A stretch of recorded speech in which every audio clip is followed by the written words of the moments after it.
Case आपके सामने आया जिसे सुनकर आपको थोड़ा सा शॉक लगा हो? सीनियर पुलिस ऑफिसर ने हमें कॉल किया कि एक देश के रेनाउंड डॉक्टर हैं। डॉक्टर साहब ने कहा कि एक लेडी है इस्तांबुल की, पेशेंट के रूप में वो मेरे से मिलना शुरू हुई। सुबह उठे, लेडी ने शोर मचाना शुरू कर दिया। उसने सीधा कहा कि मैं बर्बाद हो गई हूँ और मुझे इंडिया छोड़ना है और मुझे कुछ पैसे की जरूरत है, आप मेरी मदद कर दो, मुझे किसी भी तरीके से निकाल दो। घुटनों के बल बैठ गया डॉक्टर। अच्छा ये बताइए, डिटेक्टिव की लाइफ कैसी होती है? ये कहना कि हमें डर नहीं लगता ये थोड़ा गलत होगा, क्योंकि है तो आखिर हम इंसान ही। यदि मैंने अपने हस्बैंड की बैंक डिटेल में देखा, मैंने देखा कि उन्होंने किसी कारपेंटर को एक हैवी अमाउंट पे किया है। अभी हमारे लिए बहुत इंपॉर्टेंट लीड थी एक इन्वेस्टिगेशन की। किसी ने कहा कि मैं अपनी बेटी की शादी जिनसे करना चाहता हूँ, सुना है कि वो काफी ड्रिंक करते हैं, तो मुझे ब्लाइंड स्पॉट मिल गया, उसको पार्क में घेरा जाए। मैंने पार्क में इंतजार किया, ड्राइवर आ गया। ड्राइवर की फोटोग्राफ हमारे पास सब डिटेक्टिव्स ने दे रखी थी पहले ही। तो मैं आदित्य इतनी दारू पीता है फिर तुमसे गाड़ी चलाते हुए मुझे समझ में नहीं आया।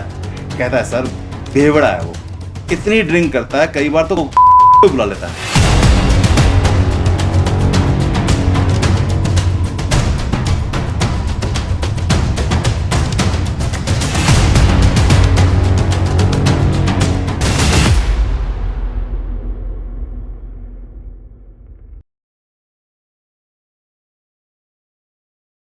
पॉडकास्ट आपने बहुत सारे देखे होंगे।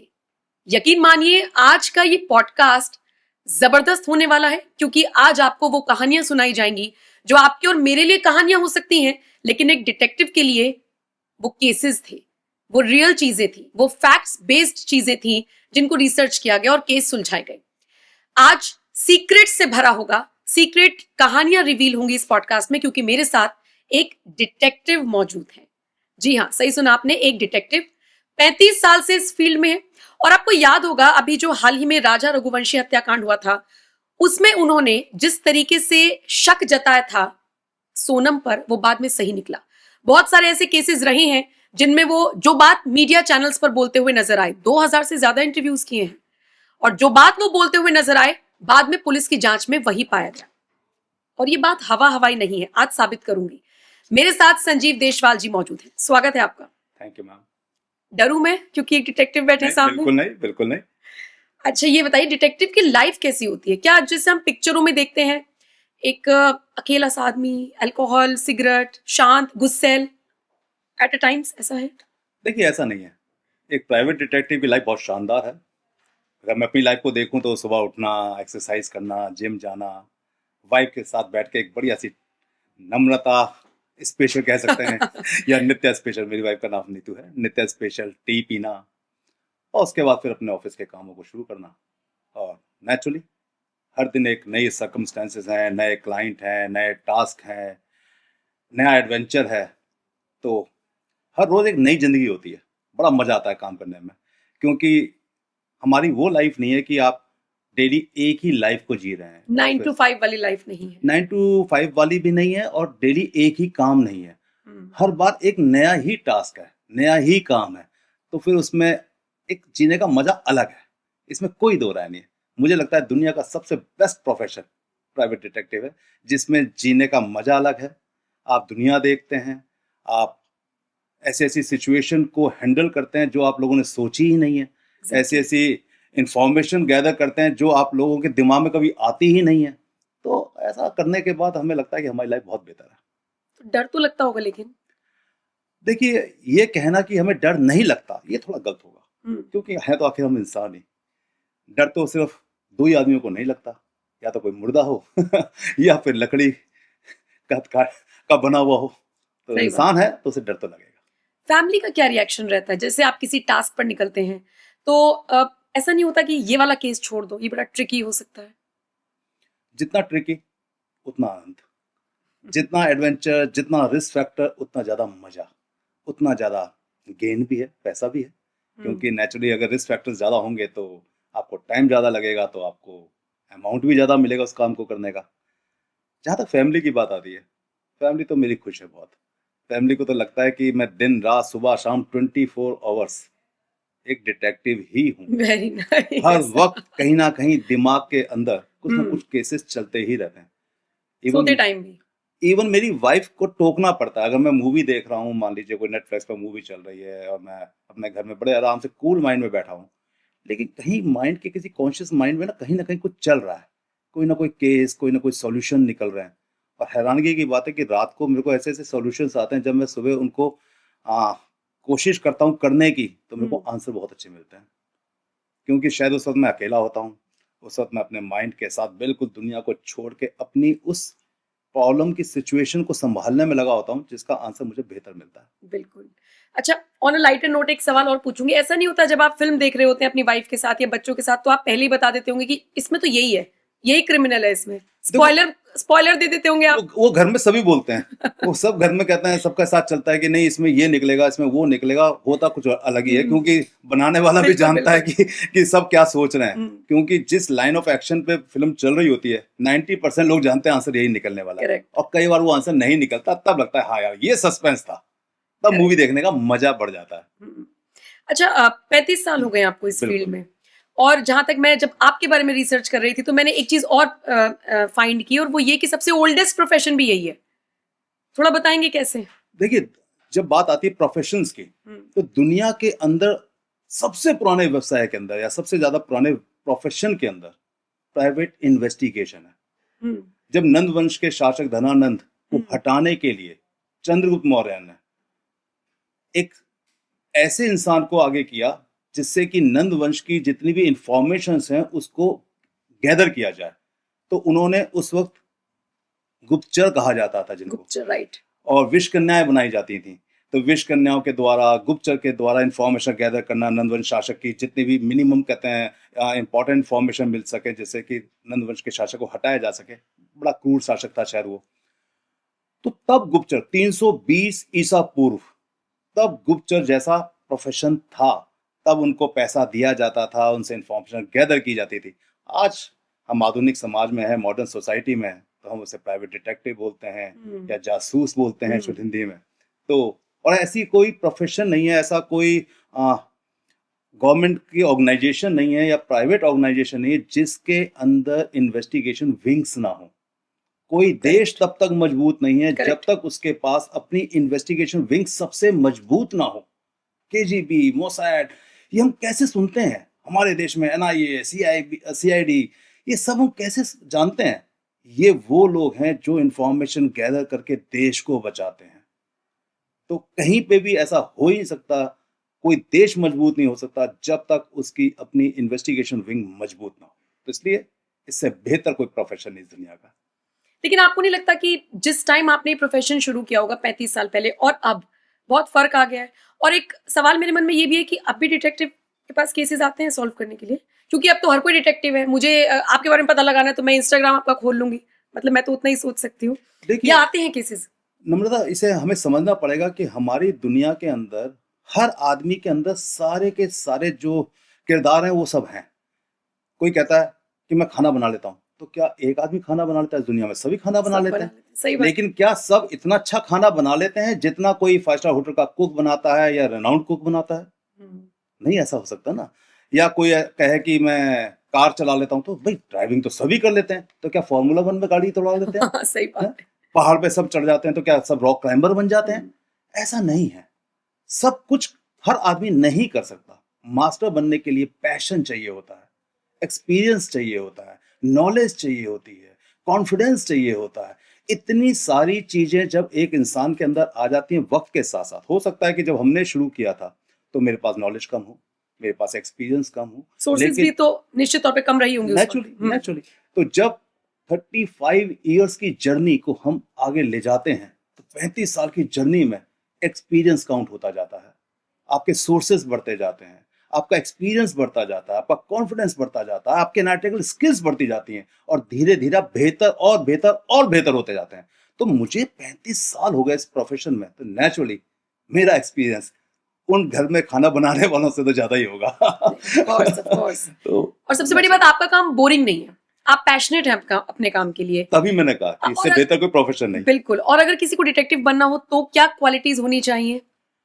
जैसा मैंने भी कहा कि कॉन्फिडेंस होना चाहिए, आपके अंदर एनालिटिकल स्किल्स होनी चाहिए, आपको नॉलेज होनी चाहिए, आपको सोशल मीडिया का जो प्लेटफॉर्म है उसका एक एक चीज को समझ आनी चाहिए कि इंस्टाग्राम कैसे काम करता है, फेसबुक काम कैसे करता है, किस तरीके से हम इंफॉर्मेशन गैदर करते हैं।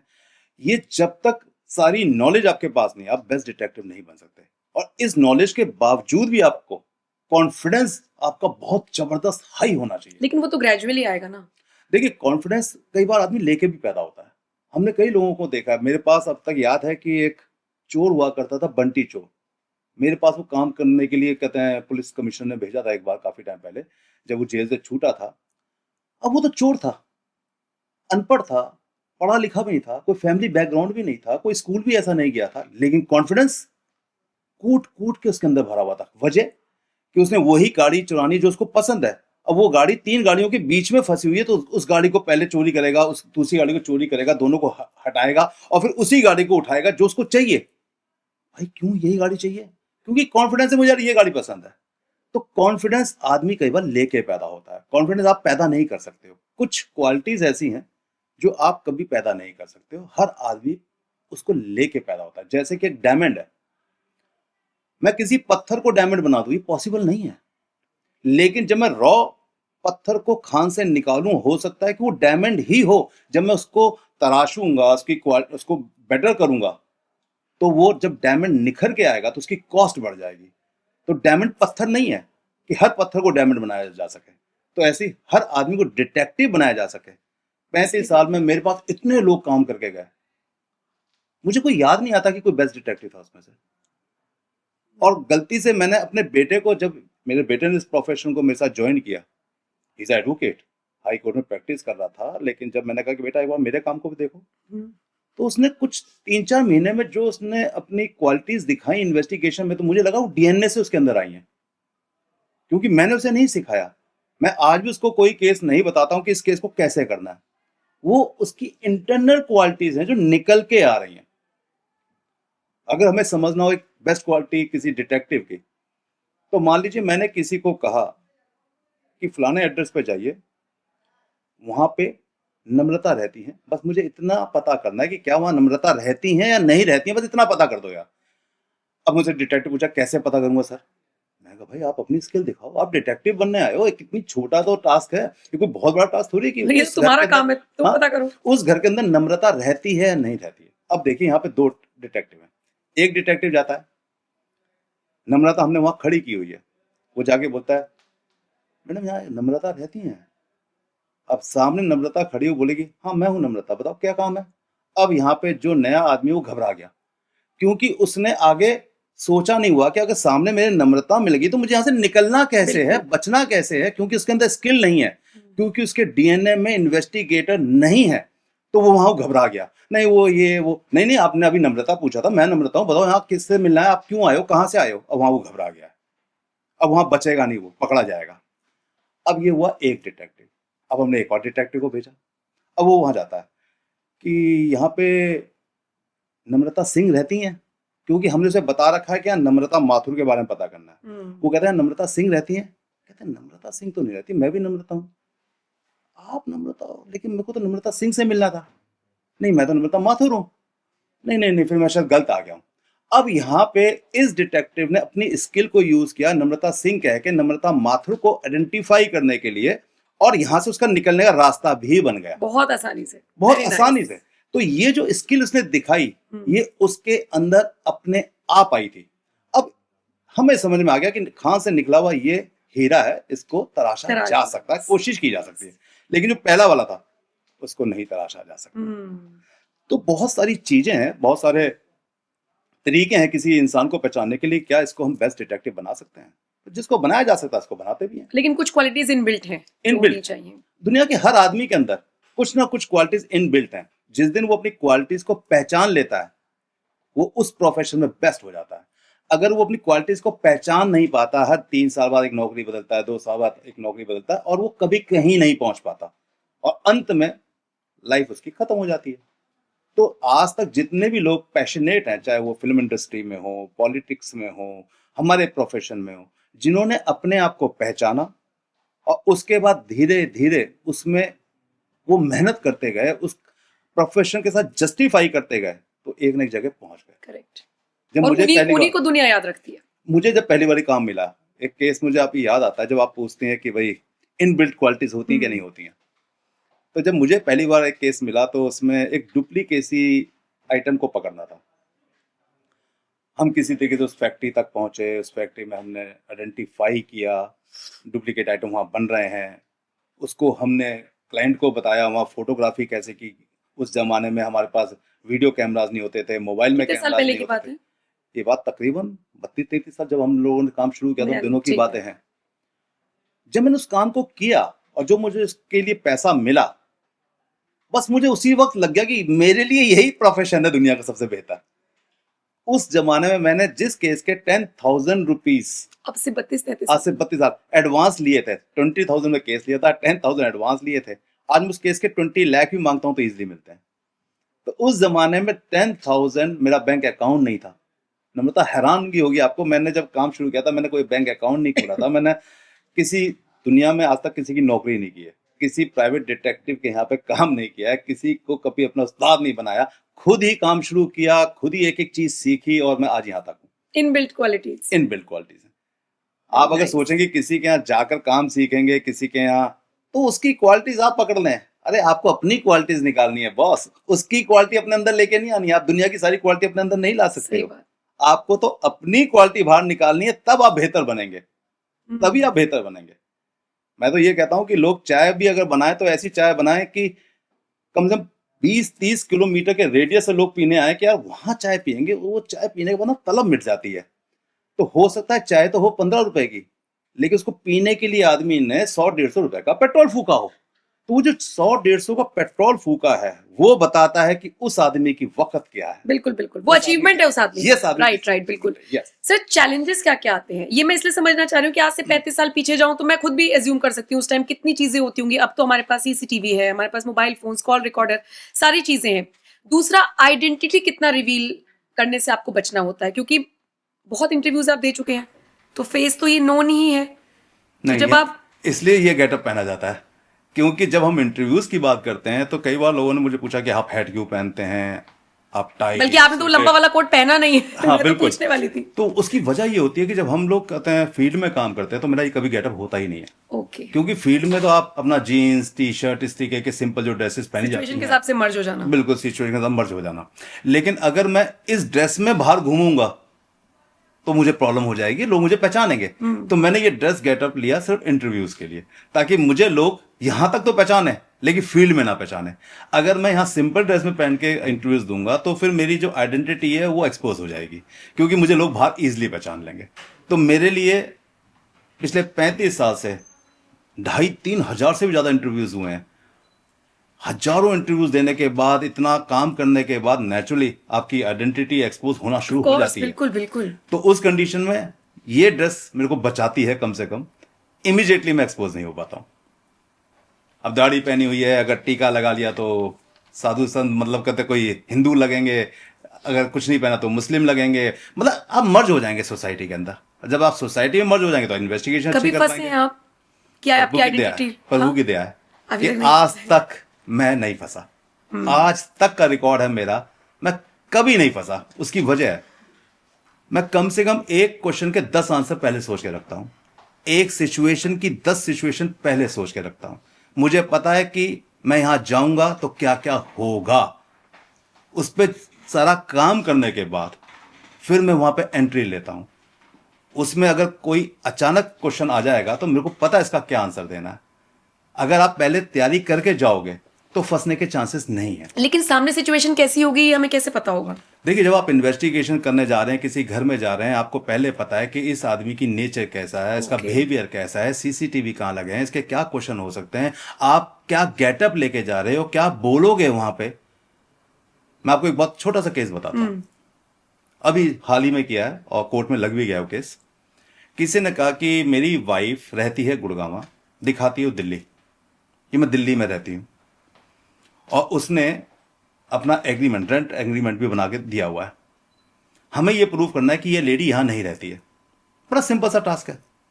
लेकिन जो सोसाइटी है वो बहुत हाई फाई सोसाइटी है, कोठी है और उसके अपने रिश्तेदार की कोठी, तो उसके मुंह से आप कैसे बुलवाओगे कि वो यहाँ नहीं रहती है? क्योंकि वो तो कहेगा कि हाँ यहाँ रहती है, वो मिलने कहीं गई हुई है, आपको क्या काम है, आप कहाँ से आए? मैं भाई मोबाइल पे बात करा देता हूँ। उस जमाने में तो चलो आप बच जाते थे कि भाई मोबाइल पे कहाँ बात कराएगा, आपको इंतजार करने कहेगा, तो सिचुएशन बदल गई।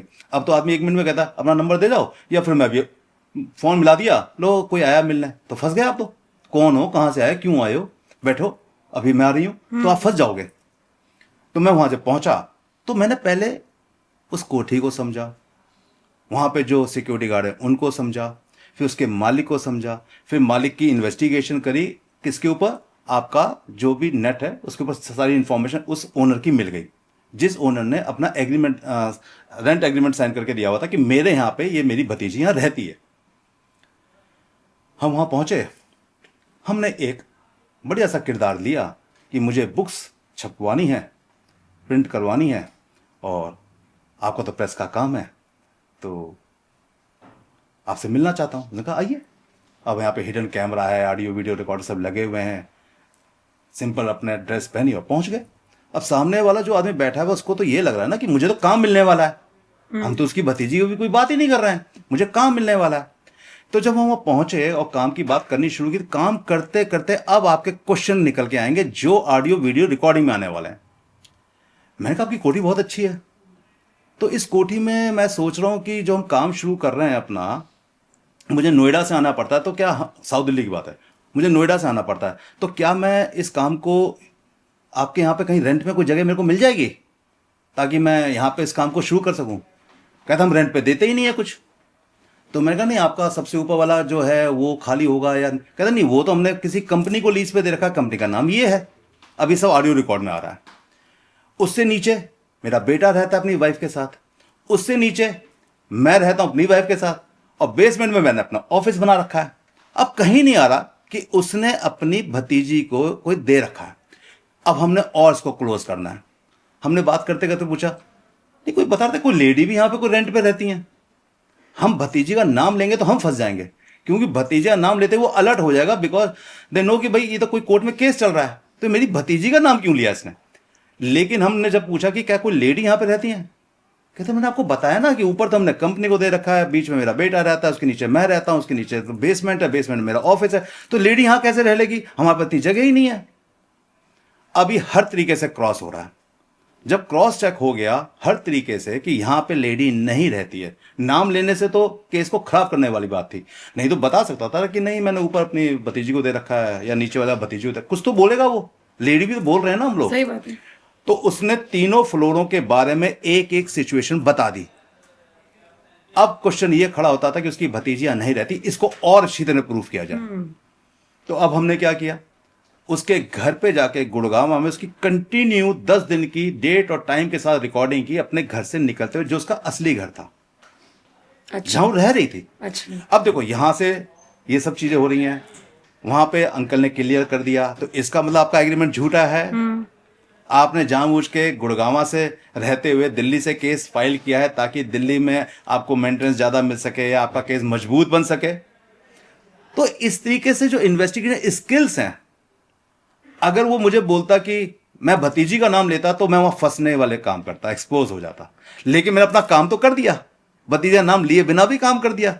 नहीं तो अब कल कोर्ट पूछेगी कि आपसे 10 बार पूछा गया कि कोई लेडी यहां रहती हैं, आपने नहीं बताया, उसके बावजूद आपने तीनों फ्लोरों के बारे में बताया, तो चौथा फ्लोर तो कोई आपके घर पे है भी नहीं, तो तीनों फ्लोर के बारे में बता दिया कि कंपनी, मैं और मेरा बेटा, तो भतीजी तो यहाँ कहीं है ही नहीं। और प्लस उनकी वीडियो रिकॉर्डिंग अलग से और है। उनकी, हाँ, उनकी वीडियो रिकॉर्डिंग अलग है। इसके ऊपर भी एक और चीज है, अच्छा। कोर्ट में एफिडेविट दिया जा सकता है कि क्या उस लेडी की मोबाइल डिटेल निकाल लो, उसकी लोकेशन देख लो पिछले 3 साल की, 3-6 महीने की, कि इस घर पे कितनी लोकेशन आई है उसकी, ये तो कोर्ट निकलवा देगी ना। तो कोर्ट लोकेशन अगर निकलवाएगी तो वहां क्लियर हो जाएगा कि तुम 3 महीने से उस घर में एक बार नहीं गई हो। हाउ यू से कि भाई तुम वहां रहती हो, इट्स मीन रेंट एग्रीमेंट आपका झूठा है। तो ये जो स्किल्स हैं, कैसे आपने यूज करनी है, एक्सपोज कैसे नहीं होना है, ये आपकी स्मार्टनेस है, और ये आपको एक्सपीरियंस के साथ आती है। ऐसे हमने हजारों केस, एक नहीं हजारों केस मैंने खुद जाके, क्योंकि कई बार क्या होता है बड़ी सोसाइटी के अंदर ना इन्वेस्टिगेटर घबराते हैं जाते हुए कि भाई हम क्या बात करेंगे, इतना बड़ा आदमी है, पता नहीं कैसा क्वेश्चन पुट अप कर देगा। हमारे अंदर इतना कॉन्फिडेंस डेवलप हो चुका है कि हमें कोई डर ही नहीं है। भाई ज़्यादा क्या पूछेगा, मैं नहीं छापता बुक। मैं सही बात आपको मेरा नाम किसने दिया, मैं कहूँगा भाई आपका नाम किसने देना है, आपका कहते हैं इंटरनेट खोलिए, आपका नाम आ रहा है सामने, तो इंटरनेट से मैंने आपका नंबर लिया, इंटरनेट तो उसके पास कोई रास्ता नहीं है मुझे पकड़ने का, मेरा एक मोबाइल नंबर ही तो है उसके पास, दैट्स ऑल। इससे ज़्यादा उसके पास क्या है? तो लेकिन अभी तो जैसे सीसीटीवी का इस्तेमाल हो गया, मोबाइल रिकॉर्डिंग या लोकेशन, जीपीएस वगैरह हेल्प करते हैं। जब आपने इनिशियल स्टेज पे शुरू किया था तब क्या क्या सोर्सेज होती थी? तब तो फिर मुखबिरी होती हो कि बस किसी को जैसे आपने कह दिया कि मुझे उसके बारे में जानकारी दो। देखो एक बात समझनी होगी नम्रता, इन्वेस्टिगेशन में अगर टूल्स बदले हैं तो इन्वेस्टिगेशन में जो हमारे सब्जेक्ट हैं उनकी मूवमेंट भी बदली है। पहले ओयो रूम नहीं होते थे, पहले मॉल्स नहीं होते थे, पब्स नहीं होते थे, तो लोग कहाँ जाते थे? लोग अपने दोस्तों के घर जाते थे या इंतजार करते थे कि माँ बाप किस दिन जाएंगे, उस दिन किसी को बुला लेंगे। मतलब लोगों की मूवमेंट चेंज होती थी। आज इंफॉर्मेशन आपको सोशल मीडिया प्लेटफॉर्म से मिल जाती है और बहुत सारे कहते हैं टूल्स हैं, डिजिटल प्लेटफॉर्म्स हैं, डिजिटल फुटप्रिंट्स हैं, आपको काफ़ी सारी इंफॉर्मेशन मिल जाती हैं जो लीगल भी हैं, इलीगल भी हैं। लेकिन किसी जमाने में ये सब कुछ नहीं था तो क्या इन्वेस्टिगेशन पूरी दुनिया में नहीं होती थी? होती थी। अगर मैंने आपको जैसे ही बताया कि 320 ईसा पूर्व हाँ बिल्कुल, तब भी जासूसी होती थी, तो तब ये टूल्स थे, तब भी तो नहीं था, तो जासूसी तब भी होती थी। जासूसी का तरीका बदलता गया जैसे जैसे हमारे जो सब्जेक्ट हैं उनकी मूवमेंट बदलती गई। सारी मूवमेंट जो आती है वो ग्राउंड इंटेलिजेंस हमेशा इंपॉर्टेंट होती है। ग्राउंड इंटेलिजेंस के अंदर मेन चीज क्या है? आपके चारों तरफ एक दुनिया घूम रही है जिसमें आपके घर के मेट्स हैं, सर्वेंट्स हैं, ड्राइवर्स हैं, दोस्त हैं, नौकर हैं, सिक्योरिटी गार्ड्स हैं, ये सब आपके चारों तरफ हैं और आप इन सबसे आंखें बचाकर कोई हरकत करते हैं, ये पॉसिबल नहीं है। सारी मूवमेंट में कहीं ना किसी की आंखों में आप कैप्चर हुए हैं। आपको सोचना है कि कैसे मैं किसको ट्रैप करूं और ये इंफॉर्मेशन गैदर करूं। एक बहुत अच्छा कहता आपको केस बताता हूं। जब आपने ऐसा पूछा तो किसी ने कहा कि मैं अपनी बेटी की शादी जिनसे करना चाहता हूं, सुना है कि वो काफी ड्रिंक करते हैं, लेकिन हम श्योर नहीं कि वो सच में ड्रिंक करते हैं या नहीं करते हैं, और कोई किसी तरीके की उनकी कोई ऐसी एक्टिविटी है जो सस्पिशियस एक्टिविटी हो, तो देशवाल जी कुछ पता करवा दीजिए आप। और हार्डली हम 15 दिन के बाद सगाई करने वाले हैं, रोका हम कर चुके हैं। मगर ठीक है, पता करते हैं। 6 दिन हमने अपनी इन्वेस्टिगेशन टीम को सर्विलेंस में, ऑब्जर्वेशन में रखा, कुछ गलत नहीं निकला। साहब डेली जा रहे हैं, डेली अपना घर आ रहे हैं। जब मेरे को इन्फॉर्मेशन ये मिली कि कुछ सर ऐसा सस्पिशियस नजर नहीं आ रहा है, मैं कहा ऐसा कैसे हो सकता है यार, क्लाइंट को कहीं से कोई इन्फॉर्मेशन मिली है, उसका आंसर होना चाहिए कुछ हमारे पास, ऐसा कहने से कैसे निकलेगी बात। मैं चलो एक दिन मैं चल जाता हूँ। अब यहाँ पे स्किल्स आ जाती हैं, यहाँ पे एक्सपीरियंस आ जाता है। मैं एक दिन गया हूँ, सिर्फ आधे घंटे में काम हो गया। कैसे? मैंने इन्फॉर्मेशन ले ली थी लड़कों से, ड्राइवर कितने बजे आता है, फिर ड्राइवर क्या करता है, कितने घर में हैं, लोग हैं, कैसे कैसे, सब पता कर लिया था। तो उन्होंने बताया कि शाम को वो आता है, कहते हैं मालिक, और ड्राइवर अपनी गाड़ी खड़ी करके वहाँ पे अपना पार्क में कई बार चल जाता है, जो उसने खाना है, गुटखा वुटखा वो खाता है। मैं ठीक है, मैंने कहा मुझे ब्लाइंड स्पॉट मिल गया, उसको पार्क में घेरा जाए। मैंने पार्क में इंतजार किया, ड्राइवर आ गया। ड्राइवर की फोटोग्राफ हमारे पास सब डिटेक्टिव्स ने दे रखी थी पहले ही। मैंने उस डिटेक्टिव के पास, ड्राइवर के पास गया और मैं कहा ड्राइवर को कि भाई हमने यहाँ पे कोठी किराए पे लिए और हमें बेहतर ड्राइवर चाहिए। हम उस ड्राइवर को 35,000 सैलरी देने को तैयार हैं। हमें पता था उसको 22,000 सैलरी मिल रही है। लालच यहाँ पे इन्वेस्टिगेशन नहीं, इस दुनिया की हर चीज में लालच सब कुछ करती है, हर तरीके से। जितने आप लालच में किसी को फंसाना जानते हैं, बस समझ लिया आप काम करवा सकते हैं। तो जैसे हमने 35,000 बोला तो उसकी 6 सेंस काम करने लगी। अरे तो बहुत बढ़िया बात है यार, मेरे को तो सैलरी अच्छी मिल सकती है। तो बोला कहाँ है, क्या करना होता है? मैं कुछ नहीं, हमारी माता जी बुजुर्ग हैं और हफ्ते में 3 दिन को हॉस्पिटल लेके जाना पड़ता है, बस इससे ज़्यादा कुछ है नहीं। और कभी कभार कहते हैं कहीं और जाना हो तो जाना पड़ता है, अदरवाइज हम ऊपर ही रहने के लिए सर्वेंट क्वार्टर जगह भी देंगे और 35,000 उसको सैलरी देंगे। उसे लगा यार ये तो नौकरी बड़ी अच्छी है, मजे ही मजे मजे मजे आ गए। तो बोला जी अगर मैं कर दूं तो? मैं यार तुम तो ऑलरेडी किसी के लिए काम कर रहे हो और तुम्हारा मालिक तो वैसे भी बहुत कहते, सुना है कि बता रहा था कि तुम सामने वाली कोठी में किसी के लिए काम कर रहे हो। मान लीजिए हम एक नाम रख लेते हैं, आदित्य के लिए काम कर रहे हो। कहा मैं आदित्य जी का नौकर हूं और ड्राइवर हूं। तो मैं आदित्य इतनी दारू पीता है फिर तुम उसे गाड़ी चलाते हुए मुझे समझ में नहीं आया। कहता है सर बेवड़ा है वो, इतनी ड्रिंक करता है, कई बार तो वो प्रोस्टिट्यूट को भी बुला लेता है। मैं क्या बात कर रहे हो? कहता हाँ मैं गाड़ी चला रहा होता हूँ तो कहता है कई बार कि कहते हैं गाड़ी यहाँ लगाओ, लड़की आती गाड़ी में बैठ जाती है और फिर वो मेरे को देता है 500 रुपये कि तुम चले जाओ मैं अपने घर चले जाऊँगा। तो एक बार तो उन्होंने पीकर कहते हैं गाड़ी में उनका पर्स गिर गया जिसके अंदर 10-15 हज़ार रुपये थे। तो वो पर्स मैंने मालकिन को दिया तो मालकिन ने बड़ी खुश होकर मेरे को पैसे दिए थे 3,000 रुपये। तो वो इतनी दारू पीते हैं उनको तो ये भी नहीं पता होता उनका पैसा कहाँ है, पर्स कहाँ है, और साथ में फिर वो लड़की भी ले आते हैं गाड़ी के अंदर, सब कुछ गाड़ी में गंदगी करते हैं। अब ये सब ऑडियो वीडियो में रिकॉर्ड हो रहा है और किसका रिकॉर्ड हो रहा है? जो उसका अपना पर्सनल ड्राइवर है।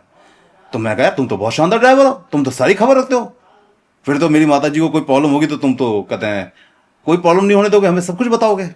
अब वो और ज्यादा बताने लग गया खुल खुल के, क्योंकि उसे लगा 35,000 की नौकरी तो मेरी हो गई पक्की।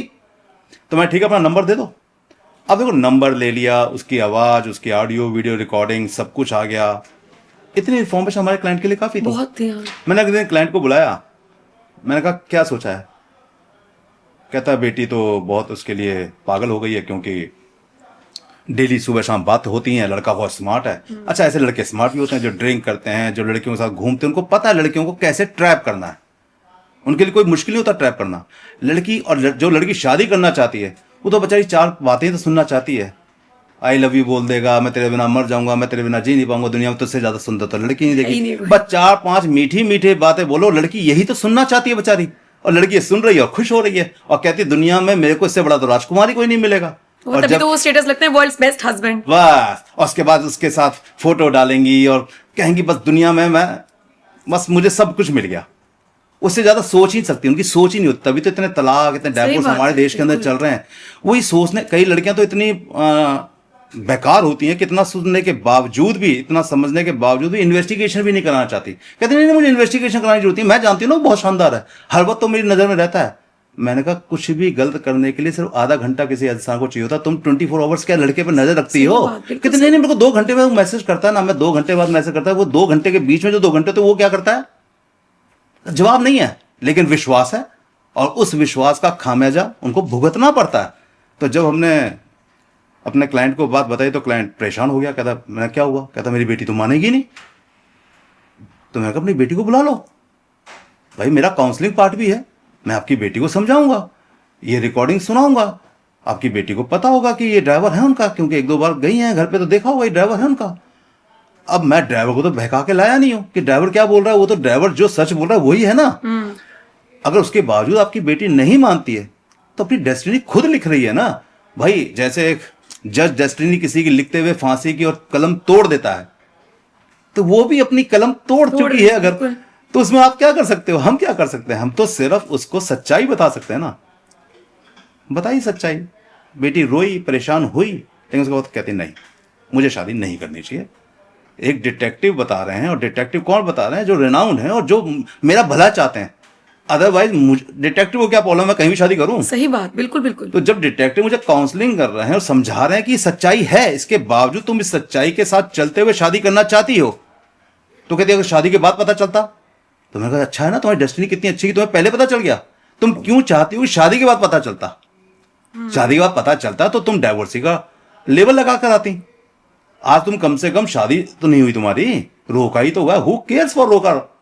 दुनिया के रोका टूटते हैं अगर इंसान गलत है तो। शादी टूटने से बेटर तो है कि पहले ही चीजें पता चल गई। कहते हैं लड़का तो मेरे लिए बहुत पागल है। मगर लड़का आपके लिए पागल नहीं है मैडम। लड़के को पता है मेरे को लड़की ढंग की नहीं मिलेगी, लड़के को पता है मैं क्या हूं अंदर से। लड़का आपकी 2-4 कमजोरियों को भी संभाल लेगा। क्यों? क्योंकि उसको घर में पत्नी चाहिए दिखाने के लिए, और आप उसकी पत्नी बनना चाहती हो, वॉलंटरी बनना चाहती हो। नहीं मुझे तो बनना ही है पत्नी।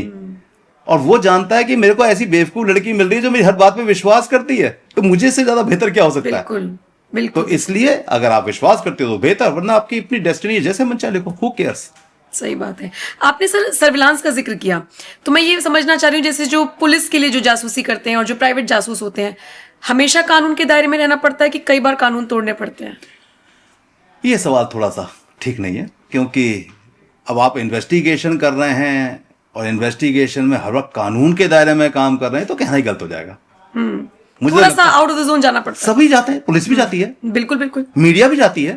ऐसा कौन सा प्रोफेशन है जिसके अंदर ब्लैक शिप नहीं होती? ऐसा कौन सा प्रोफेशन है जो बिल्कुल एकदम उसी तरीके से करता है जो उसको उसी तरीके से करना चाहिए? थोड़ा सा अलग हटके जाना पड़ता है, क्योंकि आपको कई बार इंफॉर्मेशन निकालनी है।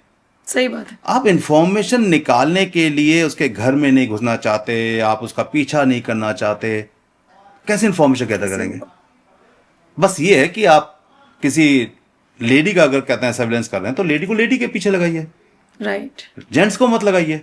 तो आप यहाँ पे ज्यादा कहते हैं लीगल बाउंड्रीज में काम करेंगे। लेकिन अगर आप किसी लड़की का पीछा किसी लड़के से करवा रहे हैं और वहां पे लड़की को एक्सपोज हो जाता है कि कोई मेरे पीछा कर रहा है, तो फिर आप लीगल बाउंड्रीज में आएंगे और आपको प्रॉब्लम होगी ही होगी।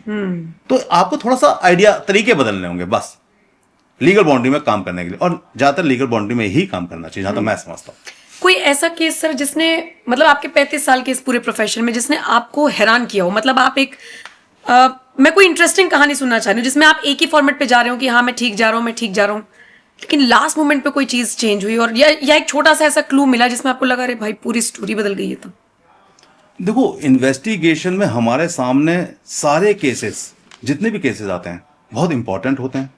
सब में कुछ ना कुछ छुपा हुआ होता है, कुछ ना कुछ हिडन होता है, हमें वही तो निकालना होता है, तभी तो हमारे पास लोग आए हैं। मेरे पास एक कनाडा से केस आया जिसमें जो मेरे क्लाइंट थे उन्होंने अपने बड़े भाई पे शक जताया कि मेरे मदर फादर की पिछले 3 साल के अंतराल में डेथ हुई है। अब मुझे इसमें ऐसा लगता है कि मेरे बड़े भाई ने कोई फाउल प्ले किया है। मुझे अपने बड़े भाई पर शक है कि इस मौत के पीछे कोई बड़े भाई का हाथ है। तो मेरा सीधा क्वेश्चन था कि क्या आप ये समझ रहे हो कि हत्या कर दी क्या बड़े भाई ने? कहते हत्या नहीं की होगी तो हत्या के तरीका कोई ऐसा अपनाया होगा जो हत्या नहीं लग रही, लेकिन कुछ हुआ है, मुझे इन्वेस्टिगेशन करानी है इसमें। तो मैंने कहा आपको ऐसा क्यों लग रहा है? तो कह रहा कि मेरे जो मदर फादर है वो 70 और 73 की उम्र के थे और मैं काफ़ी टाइम से कनाडा में हूँ, घर ज़्यादा जा नहीं पाता था, और जो बड़ा भाई था वो कोई काम धाम करता नहीं था, बस मदर फादर के देख रेख में लगा रहता था। जब मैं उससे ज़्यादा मदर फादर के बारे में बातचीत करता था, क्योंकि मदर फादर ने एजेड है ज़्यादा फ़ोन उठाते नहीं हैं, उनको इतना हैबिट नहीं है फ़ोन उठाने की, तो मेरे को कोशिश करनी होती थी कि अपने बड़े भाई से पूछूं या भाभी से पूछूं। तो वो लोग कोई ऐसा इशू बना देते थे जिससे हमारे झगड़े होते थे और फिर वो हमें ब्लॉक कर देते थे। तो मैं ज़्यादा बात नहीं कर पाता था अपने बड़े भाई से माँ बाप के बारे में। प्रॉब्लम यह है कि मदर फादर बहुत ठीक ठाक थे, सेहतमंद थे, कोई उनको ऐसा मेडिकल इशू नहीं था जिसकी वजह से उनकी अचानक मौत होनी चाहिए थी। तो मैंने कहा आपको क्यों लग रहा है कि इस मौत के पीछे बड़े भाई का ही हाथ हो सकता है? कहता है मैंने आपको जितनी बातें बताई उसको जब मैं एनालिसिस करता हूं तो मैं रात को सो नहीं पा रहा हूं पिछले 1-1.5 साल से, कि मैं कुछ नहीं कर पाया अपने माता पिता के लिए। तो मैं आपसे चाहता हूं कि आप इन्वेस्टिगेशन करें, जो भी सच है वो मेरे सामने लेके आए। अगर वो अपनी खुद मौत मरे हैं, जो भी कहते हैं मेडिकल प्रॉब्लम्स रही हों, तो कोई बात नहीं, ठीक है, दुख है मुझे, लेकिन अगर मेरा बड़ा भाई इसमें इन्वॉल्व है तो मैं किसी भी कीमत को छोड़ूंगा नहीं। मैं ठीक है, कोशिश करते हैं, इन्वेस्टिगेशन शुरू करते हैं। हमने उसके बड़े भाई को ऑब्जर्वेशन में रखना शुरू किया, उसके डिजिटल फुटप्रिंट को पहचानना शुरू किया। इन्वेस्टिगेशन जब स्टार्टिंग हुई तो हमें बड़े चौंकाने वाले कुछ चीजें मिलने लगी। हमने देखा कि जो बड़ा भाई था उसने कुछ 3 साल पहले ही अपने मदर फादर का लाइफ इंश्योरेंस कराया था। अच्छा, पहला क्लू ये मिला। इस क्लू में एक और क्लू था कि जब वो कुछ करता नहीं था तो प्रीमियम कहां से भर रहा था वो, क्योंकि आप लाइफ इंश्योरेंस ले रहे हैं तो प्रीमियम तो भरेंगे, बिल्कुल। तो प्रीमियम कैसे भर रहे थे? नंबर 1। नंबर 2, 70 एज के लोगों का लाइफ इंश्योरेंस कंपनियां जल्दी करती नहीं है। 65 ईयर से ऊपर का जो लाइफ इंश्योरेंस है उसको करने के लिए कंपनियां हमेशा एक मेडिकल रिकॉर्ड मांगती हैं, जिसमें कि उनको ऐसा लगता है कि कहीं ऐसी आना हो कुछ ऐसी जबरदस्त बीमारी हो कि 3-4 दिन में इसको डेथ हो जाए, साल में डेथ हो जाए, तो हमने तो 10-20-50 हजार प्रीमियम लिया, करोड़ों पे देने पड़ गए। तो कोई कंपनी बेवकूफ तो है नहीं। तो इसका मतलब उसमें मेडिकल पेपर भी कुछ बनवाए होंगे, छोटी मोटी प्रॉब्लम तो रही होंगी ना उनको। इस 70 साल की उम्र में कोई तो प्रॉब्लम नहीं हुआ, तब भी उसका कहते हैं इंश्योरेंस हुआ। इस सेकंड था जिसमें प्रीमियम जा रहा था और हैवी प्रीमियम था, वो हैवी प्रीमियम भर कैसे रहा था? तो हैवी प्रीमियम पता करने की कोशिश की तो पता चला उसने कई दोस्तों से उधार लिया है, कोई दोस्तों से उधार लेगा, माता पिता का प्रीमियम भरेगा, क्यों?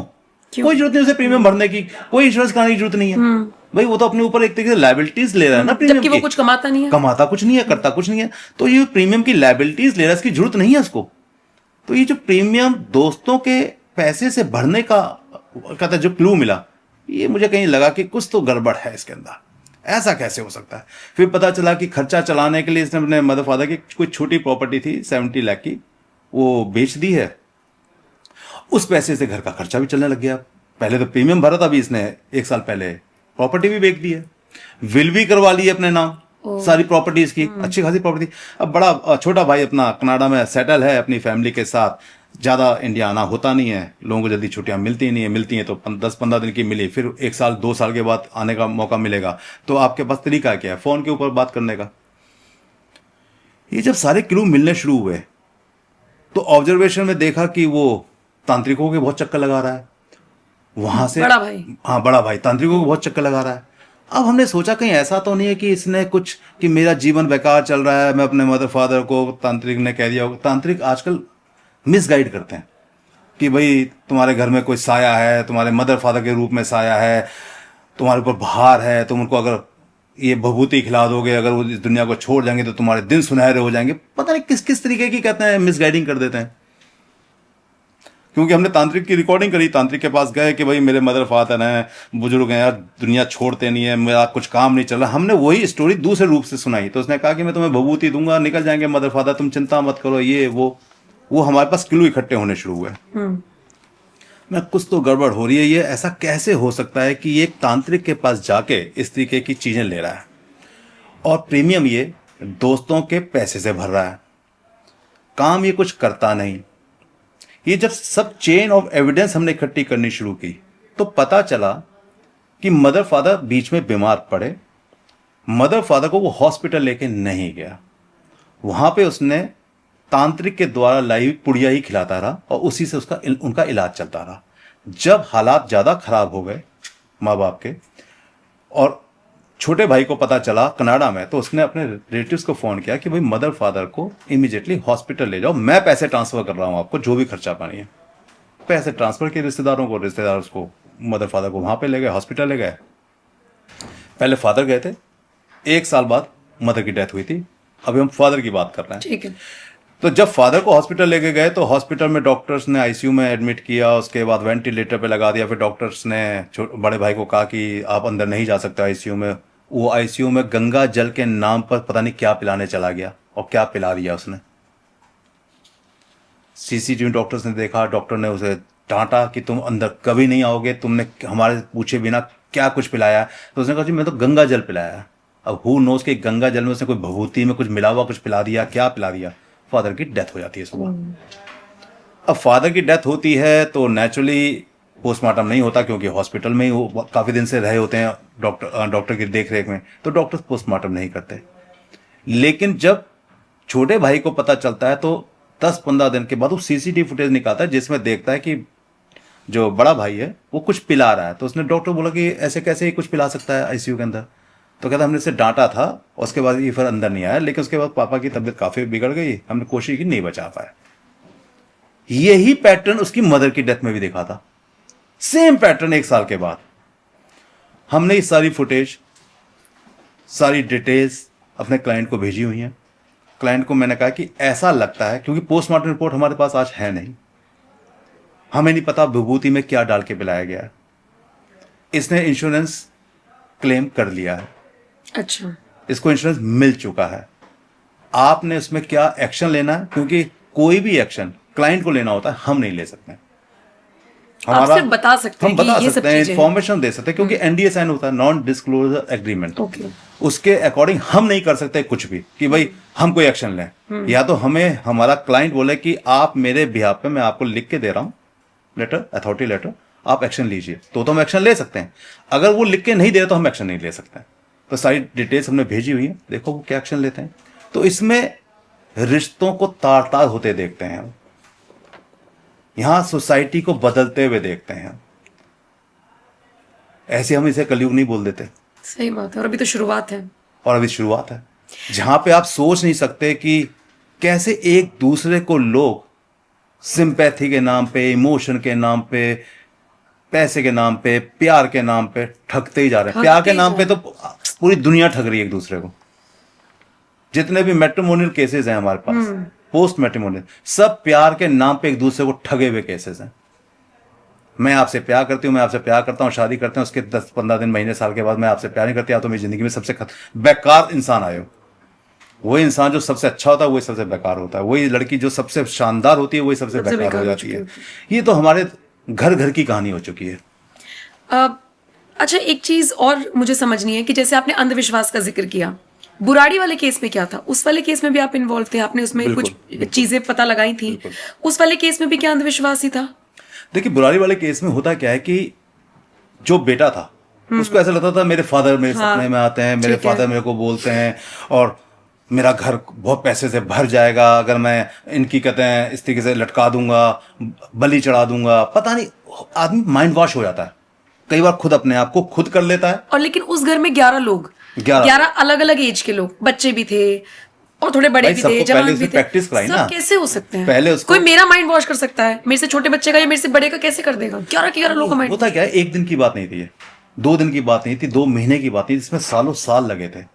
वो 1-2 साल से कंटिन्यू उनको एक तरीके से लटकाता था और कुछ नहीं करता था, कुछ करता नहीं था, सिर्फ लटकाता था और कहता था देखो फादर से बहुत खुश हो रहे हैं, फादर से बहुत खुश हो रहे हैं, हमारा घर पैसों से भर जाएगा। इस तरीके की जब आप रेपिटेशंस कंटिन्यूटी में करते जाते हैं तो सामने वाले को ये विश्वास आ जाता है कि होगा कुछ नहीं, हम मरेंगे कभी नहीं और हमारा घर खुशियों से भरेगा। और कोई छोटा मोटा काम अच्छा हो जाए तो देखा ये पापा ने कराया, ये पापा ने कराया, उनकी आत्मा ने कराया। वो मतलब आत्मा यही लड़के में मेन प्रॉब्लम थी, वो मेन वही थी। अब अंत में उसने वही किया, रेपिटेशन को उसने हकीकत में बदल दिया।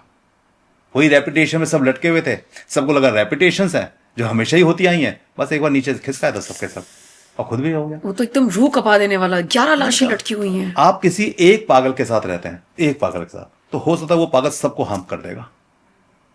एक अकलमंद के साथ रहते हैं तो हो सकता है वो अकलमंद पूरे घर को उठा देगा। एक आदमी बहुत कुछ कर सकता है। बड़े बूढ़े कहेंगे ना, एक मछली तालाब को गंदा करती है। ये सच्चाई है।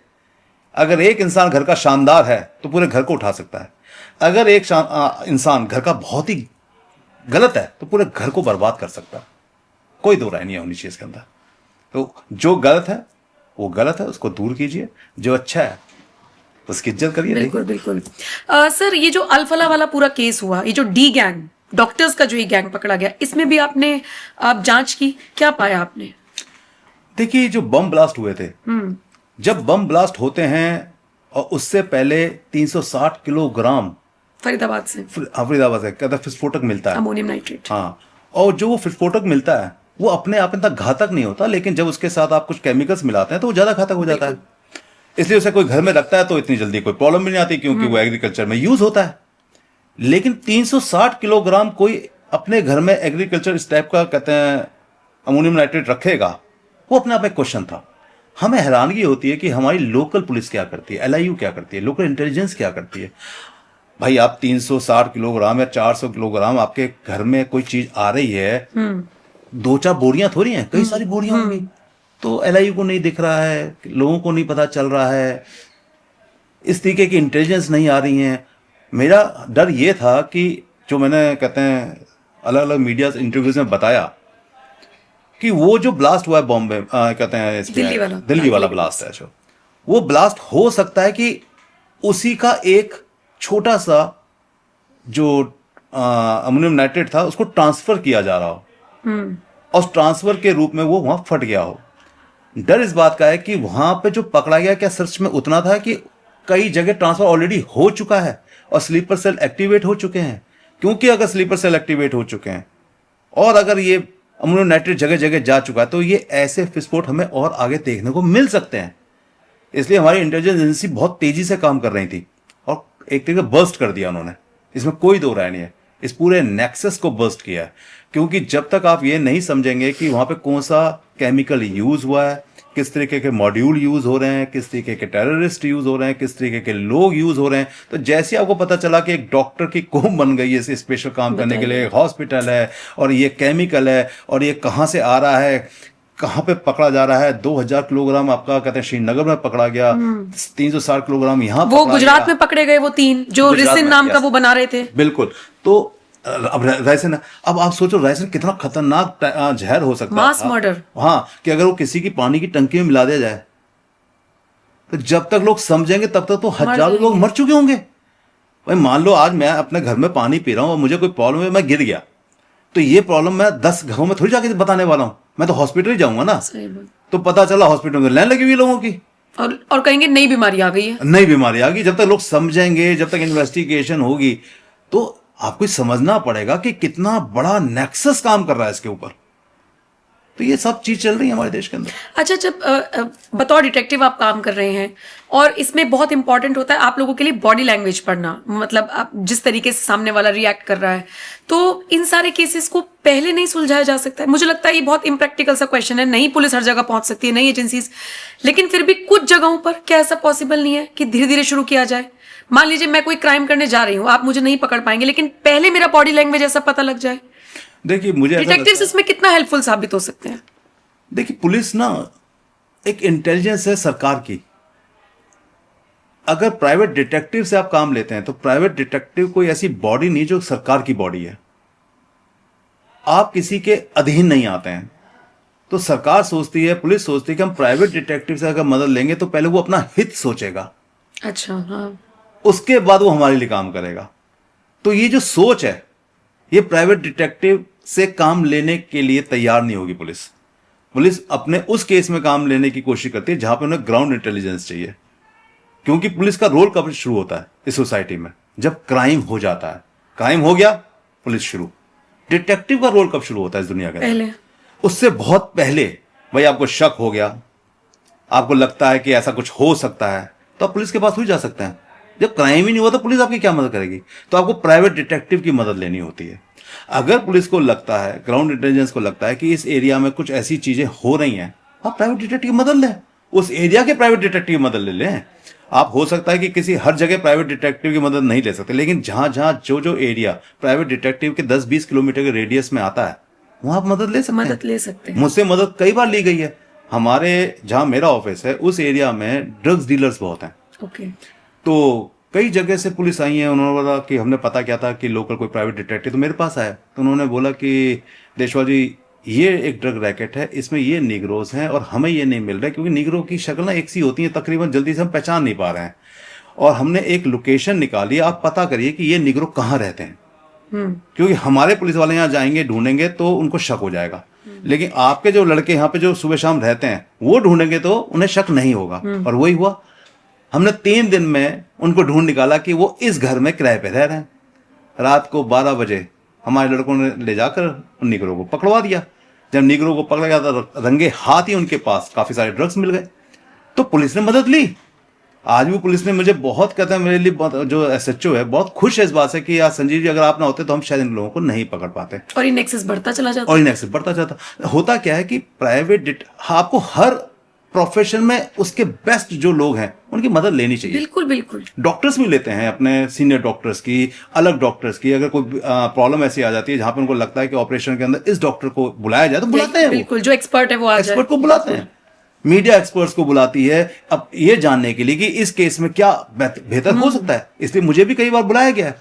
2-3 हजार अगर इंटरव्यू मैंने दिए हैं तो वो एक्सपर्टाइज के रूप में दिए हैं कि भाई आप एक्सपर्ट हैं, क्राइम आपने इतना देखा है, आप बताइए कि इस क्राइम में पुलिस कैसे काम करे, पुलिस अच्छा काम क्यों नहीं कर पा रही है। मैंने आपके बहुत सारे इंटरव्यूज देखे हैं, जब आप बैठते हैं किसी टॉपिक पर बात करते हैं, एट द एंड पुलिस जांच में भी वही निकल जाता है। जैसे मैं सोनम रघुवंशी का अगर जिक्र करूं, उस केस में आप बोल रहे थे स्टार्टिंग से आपको शक था और बाद में वही निकला।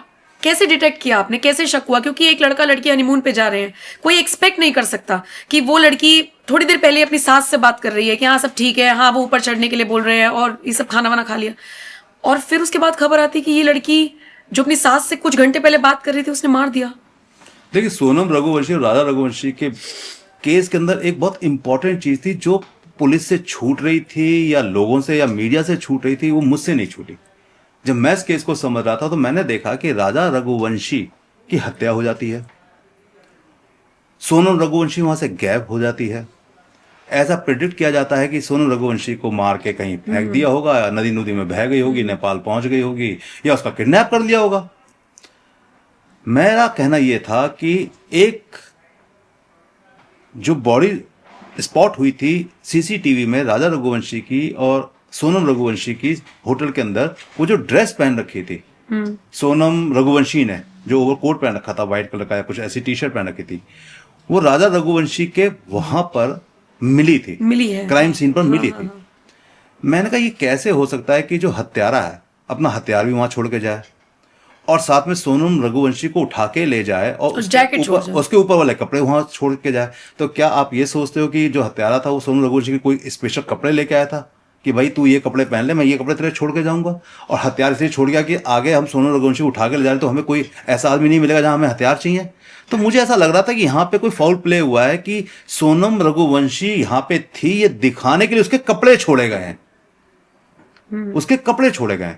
और जब सोनम रघुवंशी और राजा रघुवंशी घूमने आते हैं तो जो स्कूटी से आते हैं वो स्कूटी जंगल के अंदर खड़ी करते हैं, जबकि उससे 2 किलोमीटर पीछे पार्किंग थी।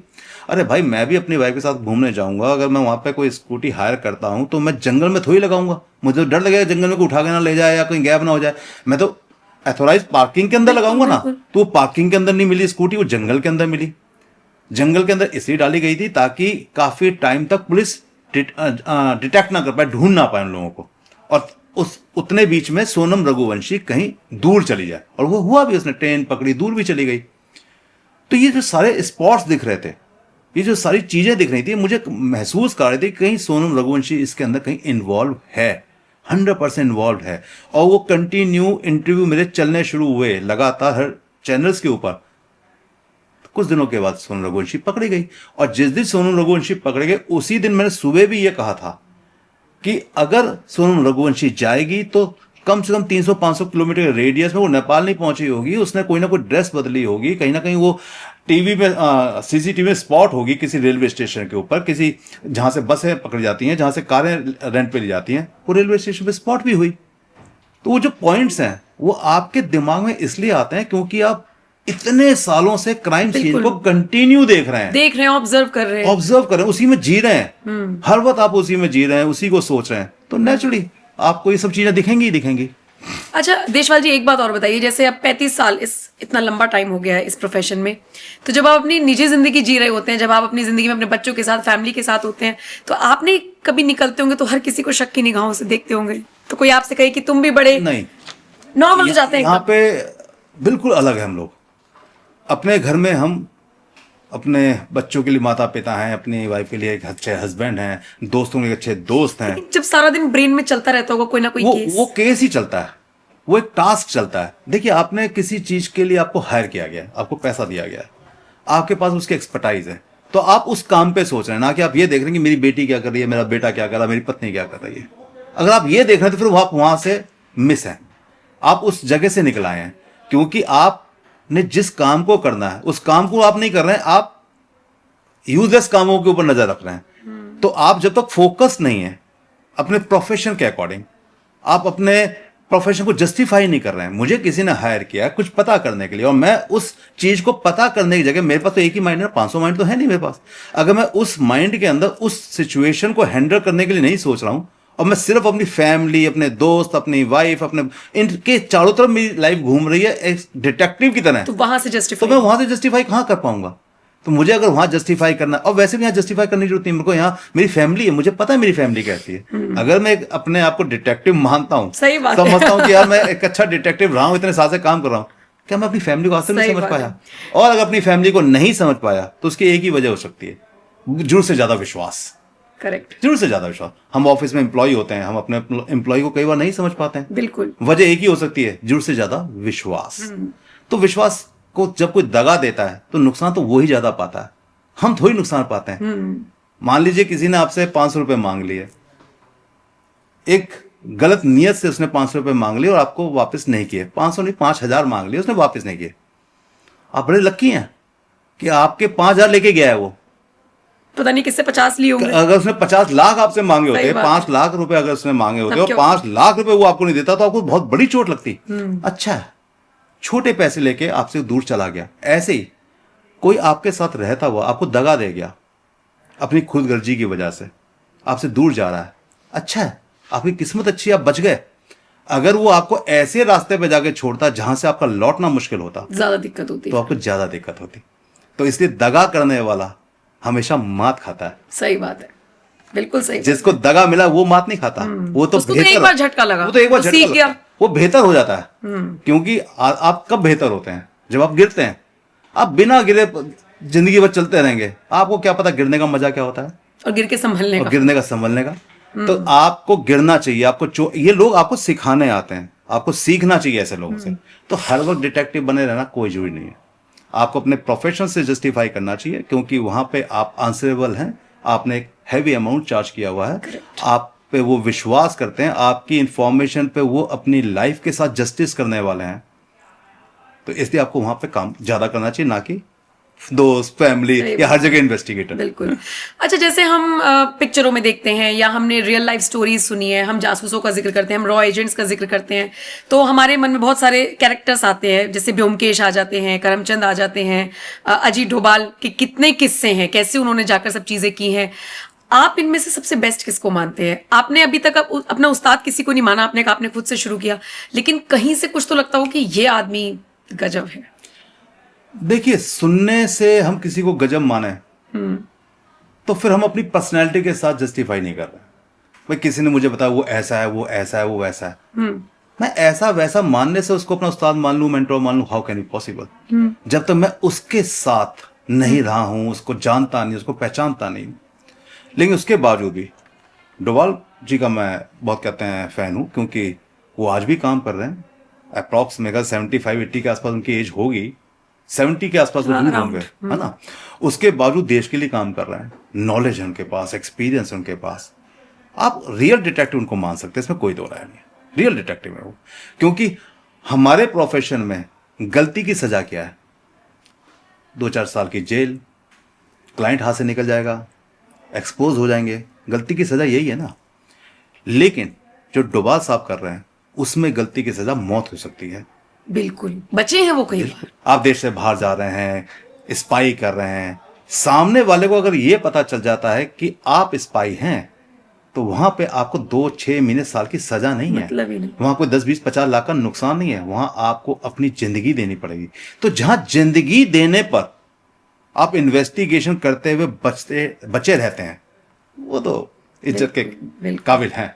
तो इसलिए मैं समझता हूँ डोभाल साहब फैंटास्टिक। अच्छा सर, 2025 चल रहा है, ऑन एन एवरेज ज्यादा केसेस किस चीज के आते हैं आपके पास? मतलब लोग किस चीज की चाहते हैं इंक्वायरी कराना, या कैसे केसेस आते हैं? शादी वाले, post wedding, pre wedding, on an average ज्यादा केसेस किस चीज के? देखिए, मैं जहां तक मेरी बात है, मेरे पास पिछले कुछ महीनों सालों में मर्डर केसेस, सुसाइड केसेस बहुत ज्यादा आने लगे हैं। पोस्ट मैट्रिमोनियल केसेस तो जब से हमने प्रोफेशन में आए तब से ही आ रहे हैं। प्री मैट्रिमोनियल केसेस हमेशा ही आते हैं। प्री मैट्रिमोनियल केस को मैं बहुत ज्यादा इंपॉर्टेंट मानता हूं, क्योंकि प्री मैट्रिमोनियल केस ही पोस्ट मैट्रिमोनियल केसेस में तब्दील होते हैं। बिल्कुल, और पहले जिंदगी बच जाए किसी की, ज्यादा बेटर। लेकिन प्री मैट्रिमोनियल केसेस के अंदर लोग पैसा खर्च करना नहीं चाहते। मैं हैरान हो जाता हूं लोगों की सोच से। लोग सोचते हैं कि हम 2 करोड़ 1 करोड़ पर, देखिए आज एवरेज मान लेते हैं, अगर दिल्ली के अंदर भी अगर आप शादी कर रहे हैं, मिडिल क्लास 20-30 लाख 40 लाख रुपए तो लग जाएगा। मिडिल क्लास की बात कर रहा हूं। बिल्कुल। और जहां आप अपर में गए तो 2-3 करोड़ आराम से, और बहुत बेहतर में गए तो 5-10 करोड़, डेस्टिनेशन में गए तो 10-15 करोड़। वो लोग भी, किसी को कहा जाए कि 1-1.5 लाख रुपए इन्वेस्टिगेशन में लगेगा, नहीं तैयार होंगे जल्दी से। क्यों? क्योंकि ऐसे मशरूम डिटेक्टिव्स बैठे हैं जो बोल देंगे हम 10,000 में काम कर देंगे, 5,000 में काम कर देंगे। अरे how can E possible boss? यहां से अगर मुझे दिल्ली से कहीं नोएडा जाना पड़ जाए अपनी टैक्सी से, तो 2,000 रुपए तो टैक्सी ले लेती है, आप 5,000 में उसका केस ही सॉल्व कर देंगे। How can E possible? तो लोग ये नहीं समझते हैं। लोग सोचते हैं कि नहीं यार पैसा इतना खर्च हो रहा है। अरे भाई 1.5-2 लाख रुपए खर्च कर रहे हैं, एक क्या कहते हैं शादी के अंदर वो का ठेला कम लगा लेना। सही बात है। नहीं, लोगों को ऐसा लगता है कि क्या ही हो रहा है, ये बाद में समझ में आता है कि बाद काश करा में तो लेते। लोग वही कहते हैं। लोग क्या करते हैं कि 10-10, 15-15 लाख रुपए खर्च करते हैं निकलने के लिए। शादी करना बहुत आसान है इस दुनिया में, सबसे आसान काम ही शादी करना है। निकलना सबसे मुश्किल काम शादी से है। जो एक बार फंस गया, बस शादी तो आप हो सकता है रोका हो जाए, आपको लगे ठीक नहीं है, सगाई हो जाए आपको ठीक नहीं है, शादी से 2 दिन पहले पता चल जाए इंसान सामने वाला ठीक नहीं है, आप शादी तोड़ सकते हैं, कोई प्रॉब्लम नहीं है। Who cares? क्या फर्क पड़ता है? भाई आपने 2-4 महीने पहले किसी से मिले तो 2-4 महीने में आपने उसे पूरी अपनी जिंदगी थोड़ी दे दोगे बर्बाद करने के लिए।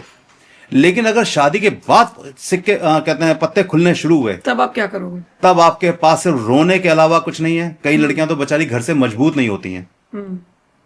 घर से जब मजबूत नहीं होती है, सामने वाला हस्बैंड मिल गया जो ड्रग पीता है या गलत लोगों के साथ उठता बैठता है, गलत लड़कियों के साथ उठता बैठता है, आपको ये सब बाद में पता चल गया, आप सिर्फ और सिर्फ दुनिया को ये दिखाने के मैं किसी की पत्नी हूं, उस घर के अंदर घुट घुट के मर जाती हैं। और सर कई ऐसे केसेस है ना कि पति पत्नी रह रहे हैं सिर्फ दुनिया को दिखाने के लिए। हमारे देश में 80% कपल्स सिर्फ दुनिया को दिखाने के लिए रह रहे हैं। 80%। 20% में लाइफ अच्छी चल रही है, 5% सुपर हैप्पी हैं, जिसमें एक मैं भी हूं। मैं भी। 5% लोग सुपर हैप्पी हैं, लेकिन 80% लोग अपनी लाइफ से बस कट रही है, जिंदगी कट रही है, या फिर बच्चों के लिए जी रहे हैं। बच्चों के लिए जी रहे हैं। बहुत सारे एक्सक्यूजेस हैं उनके पास कि अब हमारी उम्र इतनी हो गई है, 20-20 साल शादी हो गए, 30 साल शादी, अब हम जाएं तो जाएं कहाँ? नेचुरली उनके पास जाने का कोई रास्ता भी तो नहीं है ना। भाई मान लीजिए तलाक ले लिया, ठीक है, अब उसके बाद क्या है? दूसरी शादी किससे करेंगे? कोई गारंटी कार्ड है आपके पास? सही बात। चलो तो फिर इसी के साथ जी लेते हैं। करेक्ट, बिल्कुल सही। इसको छोड़ दिया, बच्चों की शादी होगी, प्रॉब्लम से स्टार्ट होंगी। अरे इसके फादर ने तलाक दे दिया था, इसकी मदर ने तलाक दे दिया था, हाँ, बच्चों के लिए रिश्ते नहीं मिलेंगे। बिल्कुल, चलो जी, इससे भी हम आगे निकल गए, खर्चे पानी कैसे चलेंगे? तो सबसे फिर बाकी वो कोर्ट केसेस, फिर कोर्ट केसेस, लंबी तारीखें। तो ये सब चीजों से बचने का एक ही तरीका है, बेस्ट पार्टनर अगर आपकी लाइफ में आता है आगे बढ़िए। अगर बेस्ट पार्टनर नहीं आता है, लाइफ का अकेले भी जीने में बड़ा मजा है, कोई टेंशन नहीं है। वो अलग बात है कि हमने शादी की, हम बड़े खुश हैं, लेकिन ज्यादातर लोग ऐसे नहीं है। क्योंकि हमारे पास, मैं एक डिटेक्टिव हूँ, मेरे पास अगर रोज की 10-20 कॉल्स हैं इसी प्रॉब्लम की, इसी से अंदाजा लगा सकते हैं क्या चल रहा है। कितने डिटेक्टिव, कितनी कॉल्स, कितनी प्रॉब्लम्स, कितने लोग परेशान हैं, और यही नहीं बाहर भी। आप किसी कोर्ट में जाके खड़े हो जाइए, जो भी फैमिली कोर्ट्स हैं, किसी भी वुमेन सेल में खड़े हो जाइए, आप देखेंगे लेडी उतरेगी मर्सिडीज से। अच्छा। और भाषा कौन सी यूज करेगी? जो बिल्कुल निम्न लोग होते ना, गंदी गंदी गालियां अपने हस्बैंड को देते हुए, मतलब आपको लगेगा नहीं कि ये जो मर्सिडीज से उतरने वाली पढ़ी लिखी लेडी है, ये उसकी जुबान है। ऐसी एक जेंट्स एक शानदार गाड़ी से उतरेगा, जब वो अपने सास ससुर को, अपनी मदर इन लॉ को गंदा बकना शुरू करेगा, पुलिस वाले बोलेंगे भाई रुक जाओ, वुमेन सेल में खड़े हो। तो ये हालात क्यों है? ऐसे लोग क्यों हैं? शादी से पहले हर इंसान बोलता है इससे बेहतर दुनिया में कोई नहीं। शादी से पहले हर आदमी का ये, तभी तो शादियां होती हैं। करेक्ट। अदरवाइज शादियां क्यों होती? तो इससे बेहतर कुछ नहीं। शादी के 10-15 दिन, महीने, 6 महीने, साल के बाद बर्बाद हूं मैं, इसके गाने गाता है। और फिर वो बर्बाद ही होता है, क्योंकि तलाक तो आपको पता है, कोर्ट में वकील, जज, ये सब। बिल्कुल। सर कोई ऐसा ब्लैकमेलिंग का केस आपके सामने आया जिसे सुनकर आपको थोड़ा सा शॉक लगा हो, या वो केस बिल्कुल सरप्राइजिंगली अलग निकला हो? हाँ, काफ़ी समय पहले कहते हैं किसी एक सीनियर पुलिस ऑफिसर ने हमें कॉल किया कि एक देश के रेनाउंड डॉक्टर हैं और उनको कोई लेडी ब्लैकमेल कर रही है, तो उस केस को कुछ आप हैंडल कर लीजिए। तो मैंने कहा भाई आप पुलिस ऑफिसर हैं, आप कंप्लेंट लीजिए और आप हैंडल कीजिए। कहता नहीं, प्रॉब्लम ये आ रही है कि उस लेडी के पास इस डॉक्टर की कुछ वीडियोज़ हैं, फ़ोटोज़ हैं, जिसके बिहाफ पे ये ब्लैकमेल हो रहे हैं। अगर हमने कोई एक्शन लिया तो हो सकता है कि वो फ़ोटो वीडियोज़ मीडिया में आ जाएं, और डॉक्टर रेनाउंड हैं, बहुत बेइज्जती हो सकती है और बहुत मुश्किल हो सकती है इनके साथ। तो हम चाहते हैं पहले आप इसको प्रोफेशनली एक बार देखें, समझें कि इसको तो बेहतर होगा। और मैं आपको बहुत अच्छी तरह जानता भी हूँ, तो मैं सोचता हूँ कि डॉक्टर कहीं डर रहे थे किसी के पास जाने से, तो मैं डॉक्टर को समझा रहा हूँ कि आपसे मिल लें तो बेहतर रहेगा। मैं ठीक है, डॉक्टर को मेरा नंबर दीजिए, मेरे से बात करें। डॉक्टर साहब ने कॉल किया, घबरा रहे थे काफ़ी। तो मैं कहा देखिए बॉस, दाई से पेट नहीं छुपाया जाता, आप मुझे पूरी एक एक बात बताएं ताकि मैं आपकी अच्छी तरह मदद कर पाऊं। मुझे कोई फर्क नहीं पड़ता आप कौन है, क्या है, मेरा मेन रोल ये है कि आपको मैं सेव कैसे करूं। जब तक आप मुझे एक एक चीज़ नहीं बताएंगे मैं आपको सेव नहीं कर पाऊंगा। और सबसे बड़ी बात है कि इतने सीनियर पुलिस ऑफिसर ने मुझे कॉल किया है, तो कुछ सोच के ही कॉल किया होगा। तो कहता ठीक है मैं मिल लेता हूँ। डॉक्टर साहब मिलने आ गए। काफ़ी, सच में काफ़ी घबरा रहे थे, और बहुत रेनाउंड डॉक्टर हैं। कॉन्फिडेंशियल मैटर, इसलिए किसी का नाम तो लेना ठीक नहीं होगा। बिल्कुल। डॉक्टर साहब ने कहा कि एक लेडी है इस्तांबुल की, वो यहाँ आई हुई थी इंडिया घूमने फिरने, स्टूडेंट वीज़ा पर। पेशेंट के रूप में वो मेरे से मिलना शुरू हुई। धीरे धीरे हम क्लोज हो गए। मेरी सारी फैमिली आउट ऑफ इंडिया है सेटल। मैं यहाँ पे अकेला एक सोसाइटी के पेंट हाउस में रहता हूँ। मैंने लेडी को ऑफ़र कर दिया कि कभी घर पे आ जाओ डिनर पे, तो उसने कहा ठीक है मैं कल आती हूँ, और वो डिनर पे हमारे घर आ गई। ठंडा मौसम था, 6-7 बजे थे शाम के। हम लोगों ने एक दूसरे के साथ ड्रिंक लिया, अल्कोहल ज़्यादा हो गई। उसके बाद हम लोगों ने डिनर वगैरह किया, उसका फिर अल्कोहल लिया, तो मुझे नींद आ गई और लेडी को भी नींद आ गई और हम लोग सो गए। सुबह उठे, लेडी ने शोर मचाना शुरू कर दिया जोर जोर से कि तुमने मेरे साथ गलत कर दिया, मुझे ऐसा विश्वास नहीं था, तुम इतने जाने माने डॉक्टर हो, मैं तो तुम्हें एक अच्छा दोस्त समझ के तुम्हारे घर आई थी, तुमने मेरे साथ रात को रेप कर दिया, ये कर दिया, वो कर दिया। डॉक्टर साहब घबरा गए। भाई डॉक्टर साहब की उम्र भी अच्छी खासी थी। बोले ज़िंदगी में आज तक तो मेरे साथ ऐसा हुआ नहीं है, तो मेरे मुश्किल हो जाएगी कैरियर के लिए, बहुत ज़बरदस्त मुश्किल हो जाएगी, मेरी फैमिली क्या कहेगी, और घर में है ये लेडी। तो उसने लेडी से माफ़ी मांगी कि नहीं नहीं, सब कहते हैं म्यूचुअल कंसेंट में हुआ है, मैंने ऐसा कुछ नहीं किया, तुम भी तैयार थी, मैं भी तैयार था, नशा हो गया था, हो गया होगा जो हुआ, क्या हुआ, सॉरी करता हूँ, फील करता हूँ, ये करता हूँ। तो उसको किसी तरीके से कूल डाउन किया। लेडी जब कूल डाउन हुई तो उसने कहा कि ठीक है मैं गाड़ी मंगा देता हूँ, आप जाओ। कहते नहीं मैं किसी साथ नहीं जाऊँगा, आपका ड्राइवर छोड़ के आएगा। तो उसने कहा ठीक है मेरा ड्राइवर आपको छोड़ आएगा। उसने ड्राइवर के साथ लेडी को भेज दिया। डॉक्टर साहब 2 दिन ऑफ नहीं गए हॉस्पिटल, टेंशन में रहे बहुत ज़्यादा। 5-6 दिन के बाद उस लेडी ने व्हाट्सएप किया डॉक्टर साहब को कुछ पिक्चर्स को। उस पिक्चर में वो सब जो उनके साथ उन्होंने किया था लेडी के साथ, वो सब में शॉर्ट्स थे पिक्चर्स के। डॉक्टर साहब घबरा गए। तो लेने का कि मिलकर हम शॉर्ट ऑफ करते हैं इस बात को, वरना मैं पुलिस में जा रही हूँ, मेरे साथ तो तुमने ये कर दिया, मेरी तो ज़िंदगी बर्बाद हो गई। जो इमोशनल ड्रामा कर सकती थी लड़की करने लगी। लेडी इस्तांबुल की थी, बहुत ब्यूटीफुल थी, इसमें कोई दो राय नहीं, और एज भी ज़्यादा नहीं थी उसकी, हार्डली 28-32 के आसपास एज थी। डॉक्टर ओवर एज थे। डॉक्टर तो काफ़ी एज थे, डॉक्टर तो 63-67 के आसपास थे, लेकिन रिनाउंड इतने थे कि नाम लेते ही सबको समझ में आ रहा किस डॉक्टर की मैं बात कर रहा हूँ। काफ़ी डॉक्टर्स को पता भी होगा जब ये पॉडकास्ट देखेंगे कि कौन डॉक्टर की बात हुई है वो, लेकिन यहाँ नाम लेना ठीक नहीं होगा, कॉन्फिडेंशियल मैटर्स हैं। डॉक्टर साहब उससे मिले।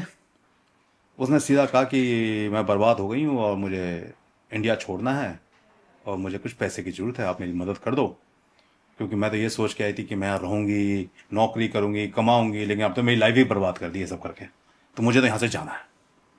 तो डॉक्टर कहा ठीक है, अब गलती होगी तो कोई बात नहीं, कितने चाहिए? कहता 25 लाख।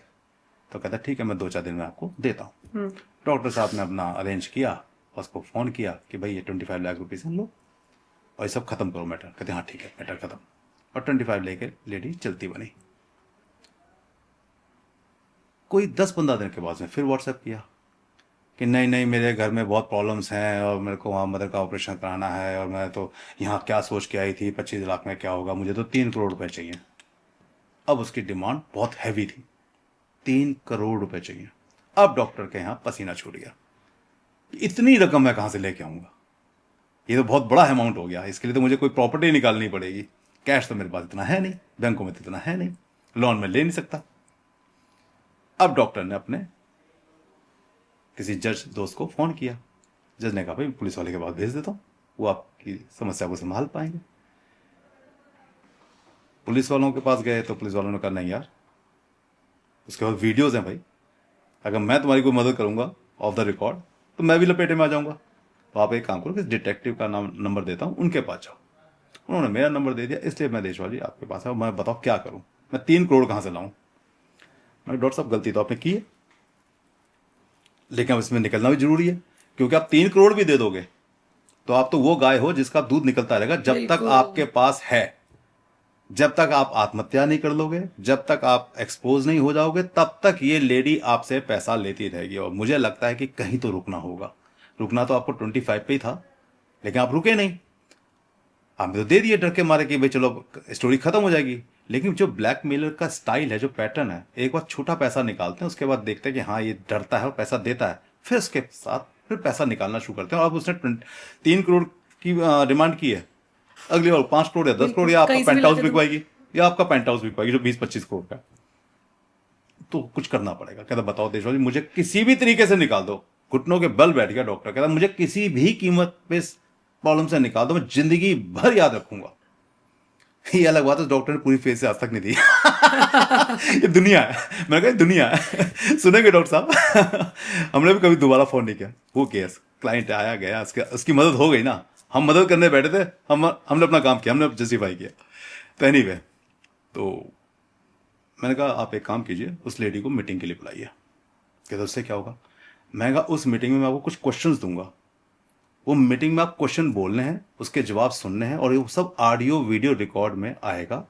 मैं आपको कुछ गैजेट्स दे रहा हूँ, आपकी टाई में लगा रहा हूँ, सूट में लगा रहा हूँ, 2-3 गैजेट्स लगा रहा हूँ, और एक गैजेट माइक्रोफोन लगा रहा हूँ, और हमारा भी बंदा वहाँ बैठा होगा जो दूर से उसको रिकॉर्ड करेगा, ताकि हमारा कोई भी गैजेट खराब भी हो जाए गलती से तो किसी न किसी गैजेट में उसकी अच्छी ऑडियो वीडियो रिकॉर्डिंग होनी चाहिए।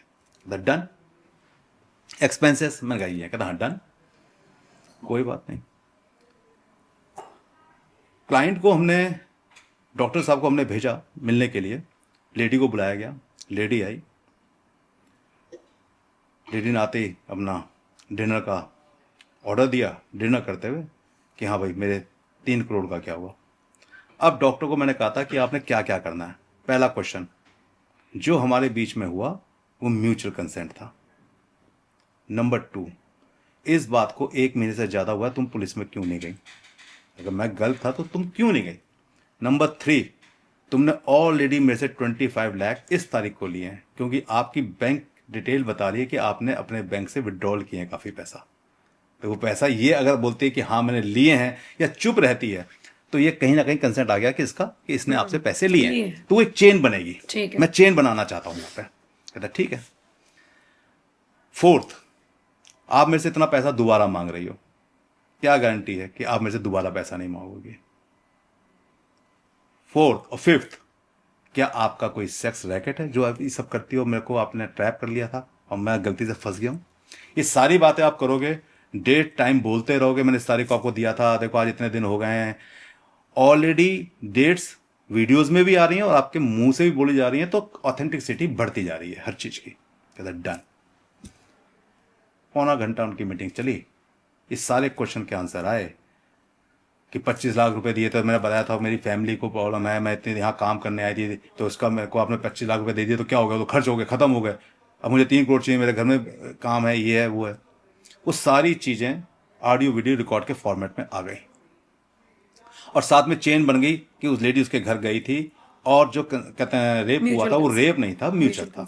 लेडी तो मानने को तैयार नहीं थी। लेडी बोली नहीं नहीं, मैंने आपको कब कहा था? क्या कहते? अरे तुमने मना भी तो नहीं किया, देखो अपनी वीडियो, तुमने कब वीडियो में मना किया है? और तुम वीडियो लेके क्यों आई? क्या तुम्हारी कहते हैं इंटेंशन थी? कहते हैं मेरे घर में, कहती मैं किसी घर में जाती हूँ तो मैं अपने पर्स में लगा के रखती हूँ, इंडिया है, पता नहीं कौन कोई मेरे साथ गलत करे, तो मैंने तो ऐसे ही लगा के रखा था, मुझे थोड़ी पता आप मेरे साथ गलत करोगे। उसने अपना एक्सक्यूज दिया। डॉक्टर ने उस एक्सक्यूज के बारे में पूछा कि भाई ऐसा कौन करता है, किसी घर में जाएगा, वीडियो कैमरा लगा के जाएगा पर्स के अंदर? इंटेंशनली आया उसका मतलब? हाँ, तो इंटेंशनली आया। तो उसने इंटेंशन को इस तरीके से खत्म किया कि भाई मैं तो नई हूँ इंडिया में और किसी घर में जाती हूँ, मुझे क्या पता कौन मेरे साथ क्या गलत करेगा, इसलिए मैंने लगा रखा था, मुझे थोड़ी पता मेरे साथ रेप कर दोगे। तो कहता दिखाओ कहाँ वीडियो में मैंने रेप किया? तुम तो म्यूचुअल कंसेंट में हम लोग कर रहे हैं जो भी कर रहे हैं। कहते नहीं है उसके अंदर, मैं दिखा दूंगी। हो सकता है वो कटिंग कर देती थोड़ा वीडियो की, जिसमें ज्यादा वो जो इस तरीके के काम करते हैं उनको पता है ना कहाँ किस तरीके पुश करना है, फिर उसको वापस लाना है, ताकि दिखा सके कि हाँ ये जबरदस्ती भी कर रहा है। ये जब सारे रिकॉर्ड्स आ गए, हम इमीडिएटली पुलिस के पास पहुंचे, जो मेरे जानकार थे। हमने उसका ज्यूरिडिक्शन बनाया, हमने उसको उसी जगह बुलाया था जिस पुलिस स्टेशन का उसका ज्यूरिडिक्शन बनता था, जहां पैसा मांगा गया है। That's a extortion. ये एक्सटॉर्शन का केस बनाया था हमने पुलिस को बोला कि आप कंप्लेंट लीजिए, एफआईआर मत लॉन्च कीजिए, कंप्लेंट के ऊपर स्टैंप लगाइए, इतने बजे ऐसे ऐसे डॉक्टर साहब को एक्सटॉर्शन कर रही है एक इस्तांबुल से आई हुई लेडी, उसने ये पैसा मांगा, ये हम वीडियो फॉर्मेट आपको पूरा ऑडियो वीडियो सब दे रहे हैं डेट और टाइम के साथ, और साथ में 25 लाख जो निकाले गए उसकी बैंक डिटेल्स दे रहे हैं, जिसमें इसने माना है कि मैंने 25 लाख रुपए दिए, सारी चेन ऑफ एविडेंसेस दे रहे हैं। आप इमीडिएटली लेडी को उठाइए, इमीडिएटली। तो फटाफट पुलिस ने इमीडिएटली कहते हैं वहां पे लोकेशन निकाली, लेडी कहाँ है, और रात को ही लेडी को सुबह 2 बजे 3 बजे के आसपास उठा लिया, थाने लेके आया लेडी को। अब यहां पे हमारा क्या काम था? कोई केस नहीं करना था लेडी के ऊपर, क्योंकि अगर हम केस करते हैं तो वो मीडिया में जाएगा, मीडिया में जाएगा तो हाईलाइट होगा, वो जिस चीज से डॉक्टर बच रहे थे वही चीज हो जाएगी। वही चीज हो जाएगी। तो डॉक्टर ने कहा था कि देशवा जी ये हाईलाइट नहीं हो जाए, आप मीडिया प्रेमी हो, कहीं ऐसा हो मीडिया में हाईलाइट हो जाए। बट ये आपकी अपनी पर्सनल लाइफ है, पर्सनल लाइफ किसी भी तरीके से टैंपर नहीं होनी चाहिए। मैं उसका रास्ता कोई सोचूंगा। फिर मैंने पुलिस वालों को कहा कि इसमें एफआईआर लॉन्च मत करो, इस लेडी पे ये प्रेशर डेवलप करो कि आप पे एक्सटॉर्शन का केस बन रहा है, हम आपको बंद कर रहे हैं, जो डॉक्टर के ऊपर आपने कंप्लेंट देनी हो बाद में देती रहना, आज तो आप इस केस में बंद होने क्योंकि वाले हैं। आपने अब तक तो कोई कंप्लेंट की नहीं अभी है। तक तो कोई कंप्लेंट की नहीं है, तो आपकी काउंटर रिपोर्ट होगी वैसे भी।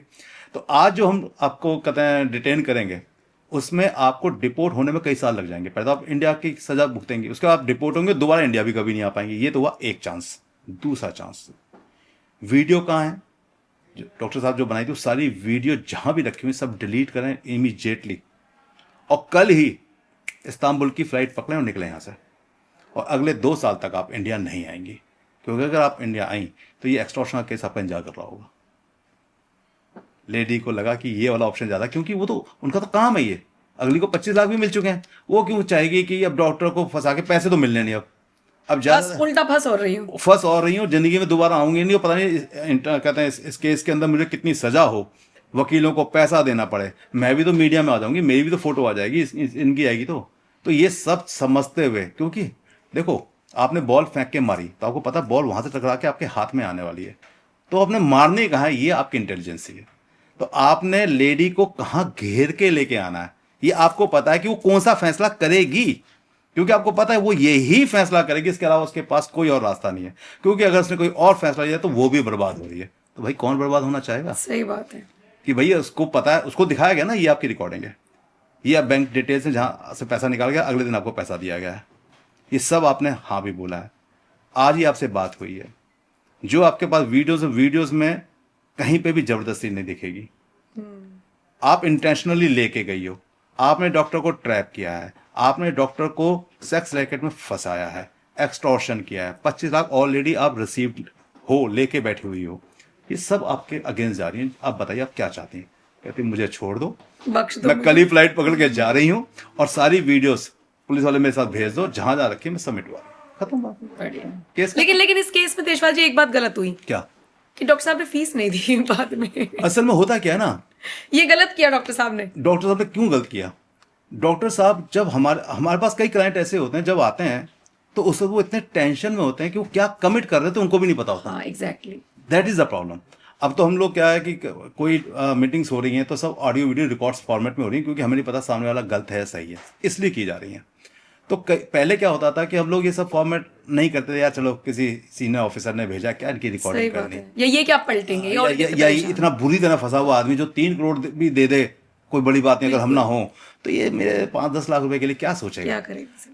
तो उस वक्त आदमी कहता है मैं तो इस वक्त कुछ लेके नहीं आया हूँ देशवा जी, जो अभी है वो दे दो, वो ले लो। उस वक्त हमें उसे बचाने की पड़ी हुई है, क्योंकि वो लेडी कभी भी पुलिस केस कर सकती है, कभी भी। अगर वो पुलिस केस कर देती फिर तो डॉक्टर की स्टोरी ओवर हो गई थी। बिल्कुल। तो उस वक्त सिर्फ डॉक्टरों को बचाना था, तो डॉक्टरों को बचाना मेन हमारा मोटिव हो गया था। पैसा यहाँ मोटिव नहीं था। वो पैसा तो कमिटमेंट हो गया ना कि जी मैं आपको इतने लाख रुपए दूंगा, आपको इतने लाख दे रहा हूँ, काम हो जाएगा, इतने दे दूंगा। उसके बाद नहीं ये बात नहीं हुई थी, वो बात नहीं, एंजॉय, नो प्रॉब्लम, सही सेव हो गए ना आप। सही बात है। जियो जिंदगी भर याद नहीं, जिंदगी भर आप याद रखोगे ना। सही बात। तो ये सब चीजें चलती है, लाइफ है, कोई फर्क नहीं पड़ता। एक और केस मैं आपसे समझना चाह रही थी, मैंने पता नहीं वो आप ही के इंटरव्यू में देखा था, मैं चाह रही हूँ हमारे दर्शक भी उसको सुने। अमूमन आप जैसे डिटेक्टिव वाली आप सारी स्टोरीज बता रहे हैं, इनमें से आप बहुत सारे घरों को बचा रहे हैं, लेकिन बहुत सारे लोग इसे ऐसे देखते होंगे कि घर टूट भी तो रहे हैं, लेकिन ये तो बसने से पहले वाले घर थे। कोई ऐसा केस जिसमें आपने किसी लड़के को बचाया हो या लड़की को बचाया हो, किसी फादर ने आपसे कांटेक्ट किया हो, ऐसा केस? एक क्लाइंट का मैं फोन आया कि वो अपने सन इन लॉ पे शक कर रहे हैं, क्योंकि उनकी बेटी की 2-3 साल पहले शादी हुई है, और जो घर है वो इतना अच्छा चल नहीं रहा है, कुछ इमोशंस नहीं है वहाँ पे। वो आगे बच्चे कहते हैं करने हैं, इस बारे में कुछ सोच नहीं रहे हैं, और 3 साल हो चुके हैं शादी को, और ज़्यादा टाइम भी नहीं देते हैं मेरी बेटी को। और मेरी बेटी बहुत परेशान है कि भाई सबकी वजह क्या है, क्या मेरी शादी इसलिए की गई है, या मेरे से शादी उन्होंने इसलिए की है कि उनकी कंपनी को संभालूं, क्योंकि पूरी कंपनी को वो लेडी ही संभाल रही थी। बिजनेस मैनेजमेंट उसने बाहर से किया था, शी वेरी इंटेलेक्चुअल लेडी, और वो उनकी कंपनी को पूरा संभालती है। वो पूरे वर्ल्ड में घूमते थे माशे। तो क्लाइंट ये जानना चाहता था कि संजीव जी मुझे थोड़ा सा इन्वेस्टिगेशन करके यार ये बताओ दो कि सन इन लॉ कहाँ इन्वॉल्व है। तो मैं कहा नहीं, मैं आपकी पहले बेटी से बात करना चाहूँगा ताकि मैं उससे ज़्यादा समझ पाऊँ, क्योंकि आपको तो जो बेटी ने बताया आपने उसमें अपने तरीके से बताया, तो बेटी एग्जैक्ट बताएगी। मैंने बेटी से बात की, तो मैंने कहा बच्चे कहाँ कहाँ आपको लग रहा है, क्यों शक हो रहा है, आखिर वजह क्या है। कहती मेरे को एक शक बहुत ज़बरदस्त हुआ है। मैं क्या? और ये देखिए एक लीड इन्वेस्टिगेशन में कितना काम करती है। मैं कहा मुझे खुल के बताइए। कहती मैंने अपने हस्बैंड की बैंक डिटेल में देखा, क्योंकि मैं सारी चीज़ें डील करती हूँ, उनके गूगल पे अकाउंट मेरे पास ही हैं, उनका पेटीएम अकाउंट भी मेरे पास है, सब पूरी कंपनी में डील कर रही हूँ, तो ज़्यादातर इंटरनेशनल के अंदर ट्रैवल ज़्यादा करते हैं। तो मैंने देखा कि उन्होंने किसी कारपेंटर को एक हैवी अमाउंट पे किया है। मैं कहा अच्छा, मैं क्या आपके घर में कोई काम हुआ था क्या? कारपेंटर कहता नहीं। मैं कितनी फैक्ट्रीज हैं आपकी? तो कहती हमारी पूरे इंडिया के अंदर 7 फैक्ट्रीज हैं। उन 7 फैक्ट्रियों में किसी में कहीं काम हुआ हो? कहती जहाँ तक मुझे पता है, मेरी नॉलेज के अकॉर्डिंग किसी फैक्ट्री में काम नहीं हुआ। तो मैं कहा आप एक काम कीजिए, 7 दिन लीजिए और जितने भी एचआर हैं आपकी कंपनी के, सबसे पता कीजिए कि कहीं पे भी कोई कारपेंटर का काम हुआ है, क्योंकि छोटा मोटा पैटी खर्च कहते हैं एक्सपेंस होता तो शायद लोगों को ना पता हो या एचआर ने करा लिया हो, लेकिन बड़ा आप कह रही हो कि 2.5-3 लाख रुपए दिए हैं, तो इतना हैवी अमाउंट दिया तो इसका मतलब कोई अच्छा काम हुआ होगा, तो आप एक बार पता करिए। कहते ठीक है मैं 10 दिन बाद बताती हूँ। 10 दिन उसका फ़ोन आया कि नहीं संजीव जी, मैंने हर जगह पता कर लिया, कहीं पे भी इस अमाउंट का कोई काम नहीं हुआ है।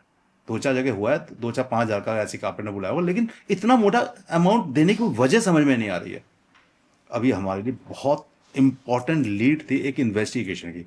हमने कहा इस कारपेंटर को पहले ढूंढा जाए, कारपेंटर कौन है, क्यों इसको पेमेंट दी गई है। हमने इन्वेस्टिगेशन स्टार्ट की कारपेंटर से। कारपेंटर को पता किया कारपेंटर कौन है, उसका मोबाइल नंबर निकाला, कारपेंटर से बात की। कारपेंटर को हमने कहा कि हम वी आर बिल्डर्स और हमारा नोएडा में बहुत सारी सोसाइटीज़ हैं और हमें कोई बेहतर कारपेंटर्स चाहिए जिनके पास अपनी टीम हो। तो कहता है जी मेरे पे 6 आदमियों की टीम तो है। तो मैं कहा 6 आदमियों की टीम से काम नहीं बनेगा, हमें 25-30 आदमियों की टीम चाहिए और बहुत बड़ा काम है, तुम कर पाओगे? तो कहता है जी कितना बड़ा काम है। मैंने कहा भाई पूरी सोसाइटी है, उसके अंदर इतने दरवाजे वार्डरोब इतना कुछ बनना है, बहुत बड़ा मोटा काम है और ये कम से कई करोड़ों का काम है। अब देखो लालच फिर यहाँ पे आया, अब उसको लगा ये तो बहुत बड़ा काम मिलने वाला है, लकी हूँ मैं। तो मैंने कहा हम तुम्हारा काम देखना चाहते हैं कि तुमने आज तक कहाँ अच्छा काम किया है, क्योंकि तुम्हारा काम देखने के बाद हम तुम्हें काम देंगे। तो बोला कि मैंने पिछले 2-4 महीने में यहाँ काम किया, वहाँ काम किया, इधर काम किया, उधर काम किया। मैंने एक हमारे फ्रेंड हैं, लेडी का जो हस्बैंड है उसका नाम लिया। एक हमारे फ्रेंड वो भी कहते कि आपने बहुत अच्छा काम किया है, तो उनका कहाँ काम किया था आपने, वही काम देख लेते हैं। तो उसको याद था, भी डायलॉग लिए हुए थे। कह रहा सर उनका घर का एड्रेस तो एग्जैक्ट नहीं पता, सोसाइटी पता है, फ्लैट पता है कौन से फ्लोर पे है जहां हमने काम किया था। मैं कहा डन। मैं कहा ठीक है हम तुमसे बाद में बात करते हैं। हमने वो फ्लोर निकाला, ढूंढ निकाला, क्योंकि फ्लैट बता दिया फ्लोर बता दिया था कि 4th फ्लोर है, सोसाइटी ये है। तो उसमें जितने टावर थे सबके 4th फ्लोर ढूंढने शुरू किए। तो हर 4th फ्लोर पर ये देखना शुरू किया कि कोई फैमिली रहती है या कोई लड़की अकेली रहती है या कोई मतलब किस तरीके की मूवमेंट्स हैं। तो एक हमने आइडेंटिफाई किया फ्लोर कि यहाँ पे एक लेडी एक बच्चे के साथ रहती है, अपनी मदर के साथ, और उसका हस्बैंड यहाँ पे नहीं है, बाकी जगह पूरी फैमिली थी। तो मैं कहा यार ये वो फ्लोर हो सकता है। फिर वहाँ पे गार्ड से पता किया कि यहाँ पे कुछ कारपेंटर का काम हुआ था कुछ दिन पहले। कहता हाँ ऊपर वाले में काम हुआ था। मैं ये 100% फ्लोर यही है, यहाँ पे कुछ गड़बड़ है। हमारा जो क्लाइंट थी उसके जो हस्बैंड थे वो इतने स्मार्ट थे कि वो उसको घर पे कम आते थे एंजॉय करने के लिए, होटलों में ज़्यादा ले जाते थे। तो जल्दी पकड़ में नहीं आते थे कि होटल में आप कहीं लॉबी में गए, लॉबी से आपने कहते हैं स्क्रैच किया कार्ड और आप किस फ्लोर पे चले गए, इतना आसान नहीं होता पकड़ना, क्योंकि जब तक आप उस होटल के गेस्ट नहीं है तो आप उस फ्लोर पे इतनी आसानी से नहीं पहुंच सकते, लिफ्ट में कार्ड लगाना होता है। तो बहुत जल्दी लोग पकड़ में नहीं आते, बहुत मेहनत करनी पड़ती है उसके लिए, आपको रोज का पैटर्न देखना पड़ता है कि होटल में कब कब आता है, फिर आपको होटल में बुक करना पड़ेगा, ये एक लॉन्ग प्रोसेस हो जाती है, तो पकड़ना थोड़ा मुश्किल होता है।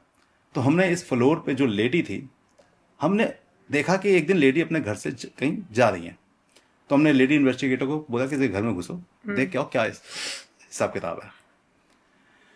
लेडी इन्वेस्टिगेटर अंदर गई, उसकी मदर थी, मदर को प्रणाम किया, पैर छुए कि मैं बहुत दिनों बाद दिल्ली आई हूँ, मैं बॉम्बे रहती हूँ, मेरी बहुत अच्छी फ्रेंड है आपकी बेटी, तो उसको फ़ोन लगा रही थी, वो कह रही कि मैं 1 घंटे में आ रही हूँ। तो सोचा तब तक आपसे मम्मी बात कर लेती हूँ, आप कैसे हो और क्या चल रहा है। देखा उस पर वॉल के ऊपर उस लड़की की, हमारे क्लाइंट के हस्बैंड की और बच्ची की फ़ोटो लगी हुई है। लेडी इन्वेस्टिगेटर स्मार्ट होती हैं, उनको समझा दिया जाता पहले कि भाई कुछ ऐसा मिले तो रिकॉर्ड में लो। उसने अपना ऑडियो वीडियो रिकॉर्ड ऑन किया, मम्मी से बात करते करते, अरे इनकी शादी कब हो गई, मुझे तो पता ही नहीं चला। कहते हाँ ये उनके कहते हैं हस्बैंड हैं, ये नाम है उनका, बिटिया का नाम ये है और ये है वो है। कह रहे अरे तो बहुत अच्छी है। बात करते करते कि भाई ये दामाद का नाम ये है, शादी कब हुई थी, पता चला वो 5-6 साल पहले शादी हुई है। यहाँ 3 साल पहले शादी हुई थी हमारे क्लाइंट की कहते हैं बेटी से। वो नल एंड वाइड हो गई अपने आप ही, क्योंकि शादीशुदा था, उससे के साथ था ये। लेडी को उसने कई बार कहा भी था कि भाई मैं शादी नहीं करना चाहता था, मेरे मदर फादर ने प्रेशर डाला, शादी करनी है इसलिए मैं तुमसे शादी कर ली, अब मैं बताओ क्या करूँ, ये है वो, तुम तलाक ले लो। तो लेडी बोलती यार कोई गलती भी तो हो, बिना गलती की सज़ा क्यों दे रहे हो भाई। तो कहते नहीं मेरा तुमसे इमोशंस नहीं आ रहे हैं, मैं तुम्हारे साथ नहीं जी पा रहा हूँ। तो ये सारी बातें चल रही थी उन दिनों में। अब हमें रीज़न देखा कि रीज़न ये था, रीज़न ये था कि शादी वो पहले कर चुका था, लेडी बहुत ब्यूटीफुल थी, कोई दो राय नहीं, लेकिन यहाँ पे गलती उसने ये की आप शादी कर चुके हो, बाल बच्चे, आपको माँ बाप से लड़ना चाहिए। जब हमने अपने क्लाइंट को बताया तो क्लाइंट बोलता है कि संजीव जी मुझे इसमें क्या करना चाहिए। यहाँ पे हमारा होता है काउंसलिंग पार्ट स्टार्ट। यहाँ काउंसलिंग बहुत इंपॉर्टेंट, क्योंकि जो खुलासा आप कर रहे हैं वो टैकल नहीं कर पाएगा सामने वाला, वो तो काउंसलिंग बहुत जरूरी है। घबरा गया ना, बिल्कुल। और वकीलों पर आ जाएगा तो वकील अपने तरीके से स्टोरी को बनाएंगे। हाँ। मैं कहा देखो मुझे यहाँ लगता है कि अगर आप लीगल एक्शन लेते हो तो सबसे पहले आपकी बेटी अपने घर आएगी, कई साल लीगल एक्शन चलेगा, उसको कब सजा होगी नहीं होगी हु नोस। आपकी बेटी इस ट्रॉमा से कई साल निकलेगी और उसके बाद उसकी भी आपने शादी करनी है। तो मेरा सोचना ऐसा है कि सबसे पहला एक्शन तो आप ये लीजिए, ये सारे रिकॉर्ड्स लेके दामाद उसके माँ बाप सबको बिठाइए और कहीं हम पुलिस में जाएं या म्यूचुअल कंसेंट पर आप डाइवोर्स दे रहे हो मेरी बेटी को, हम इस शादी को भूल रहे हैं एक बार के लिए, और साथ में जो फैक्ट्री है वो मेरी बेटी के नाम करेंगे। क्योंकि आप अपनी पहले बेटी को मजबूत करिए, जो सबसे इंपॉर्टेंट है हमारे लिए, क्योंकि आपकी बेटी की 3 साल की शादी कोई इशू नहीं है। पहले बेटी को इस ट्रॉमा से निकालिए। इमोशन तो बेटी को भी नहीं आया, उसको तो थे ही नहीं निकम्मे को, वो तो दिख ही गया। तो सबसे पहले अपनी बेटी को इस ट्रॉमा में से निकालिए, उसको फाइनेंशियल मजबूत कीजिए। जब वो मजबूत हो जाएगी, फाइनेंशियली स्ट्रांग हो जाएगी, उसके बाद हम सोचेंगे कि अब हमें आगे क्या करना चाहिए। म्यूचुअल डाइवोर्स लीजिए। जब डाइवोर्स भी हो जाएगा, आप मान के चलिए ना कि शादी हुई थी, डाइवोर्स ले रहे हैं आप लोग, क्योंकि अगर आप नल एंड वाइड कहेंगे तो आपको पैसा भी नहीं मिलेगा। भाई उसको सजा ही तो करा लेंगे आप, तो नल एंड वाइड करके आपकी बेटी को पैसा कुछ नहीं मिलेगा, सजा उसको होगी, उससे आपको फायदा क्या होगा। पहले अपनी बेटी को मजबूत कीजिए, बोल दीजिए मैं तेरे को सजा कराऊंगा, 420 तूने की है, और 420 प्रूफ भी हो रही है, क्योंकि बच्चे का डीएनए करा लेंगे हम, बच्चा जहां पैदा हुआ है वो भी सर्टिफिकेट निकाल लेंगे, हमने सर्टिफिकेट निकाल लिया था, हम वो सर्टिफिकेट निकाल लेंगे, उसमें दिखा देंगे फादर का नाम लिखा हुआ है। तो तू बच तो सकता नहीं सजा से, सजा तो तेरे को 100% होगी, चाहे आज हो चाहे 10 साल बाद हो। लेकिन इसको सजा कराने से हमें क्या फायदा हुआ। तो हमें फायदा लेना है, पहले अपनी बेटी को स्ट्रॉन्ग करना है। फैक्ट्री है 10-15 करोड़ की फैक्ट्री, वो करेगा क्योंकि वो भी 10 साल के लिए 20 साल जेल नहीं जाना चाहेगा, उसका भी कैरियर खत्म हो जाएगा। इकलौता लड़का है, माँ बाप भी कहेंगे भाई कर, खत्म कर इसको, और वही हुआ। बेटी के नाम फैक्ट्री कराई गई, बेटी को काफी कैश दिया गया। अब वो कह रहे हैं कि देश में क्या हम लीगल जाएं। मैं कहा अब आप लीगल 420 करना चाहो वो आप देखो, मेरा जो तरीका था वो मैंने आपको तरीका अपनाया, और आपने उस तरीके को अपना के अपनी बेटी को स्ट्रॉन्ग कर लिया। आगे उसकी बेटी की शादी सोच समझ के करना, मेरे से एक और इन्वेस्टिगेशन करा लेना बॉस। सही बात। नहीं, बहुत ये तो बहुत इफेक्टिव है, मुझे कहना चाहिए तो राइम बन रहा है, इफेक्टिव डिटेक्टिव, मतलब बहुत इफेक्टिव काम है। बिल्कुल, डिटेक्टिव सोसाइटी की मदद करने के लिए बॉस। बिल्कुल। अगर डिटेक्टिव ना हो तो आप एक बार सोचिए कि आपको शक है, कहाँ जाएंगे आप। आपको अपने पति पे शक है, पति को अपनी पत्नी पे शक है, इन लॉज को अपनी बहू पे शक है, आपको आपसे कोई पैसे लेके भाग गया, आपने उसको ट्रेस आउट करना है। आप कैसे ट्रेस आउट करोगी। आपने कोई प्रॉपर्टी लेनी है, आपको नहीं पता प्रॉपर्टी कितनी बार बिक चुकी है। मतलब कितनी तरीके की प्रॉब्लम्स हैं सोसाइटी के अंदर पर्सनल, और उसको सॉल्व करने के लिए सिर्फ और सिर्फ प्राइवेट डिटेक्टिव्स हैं।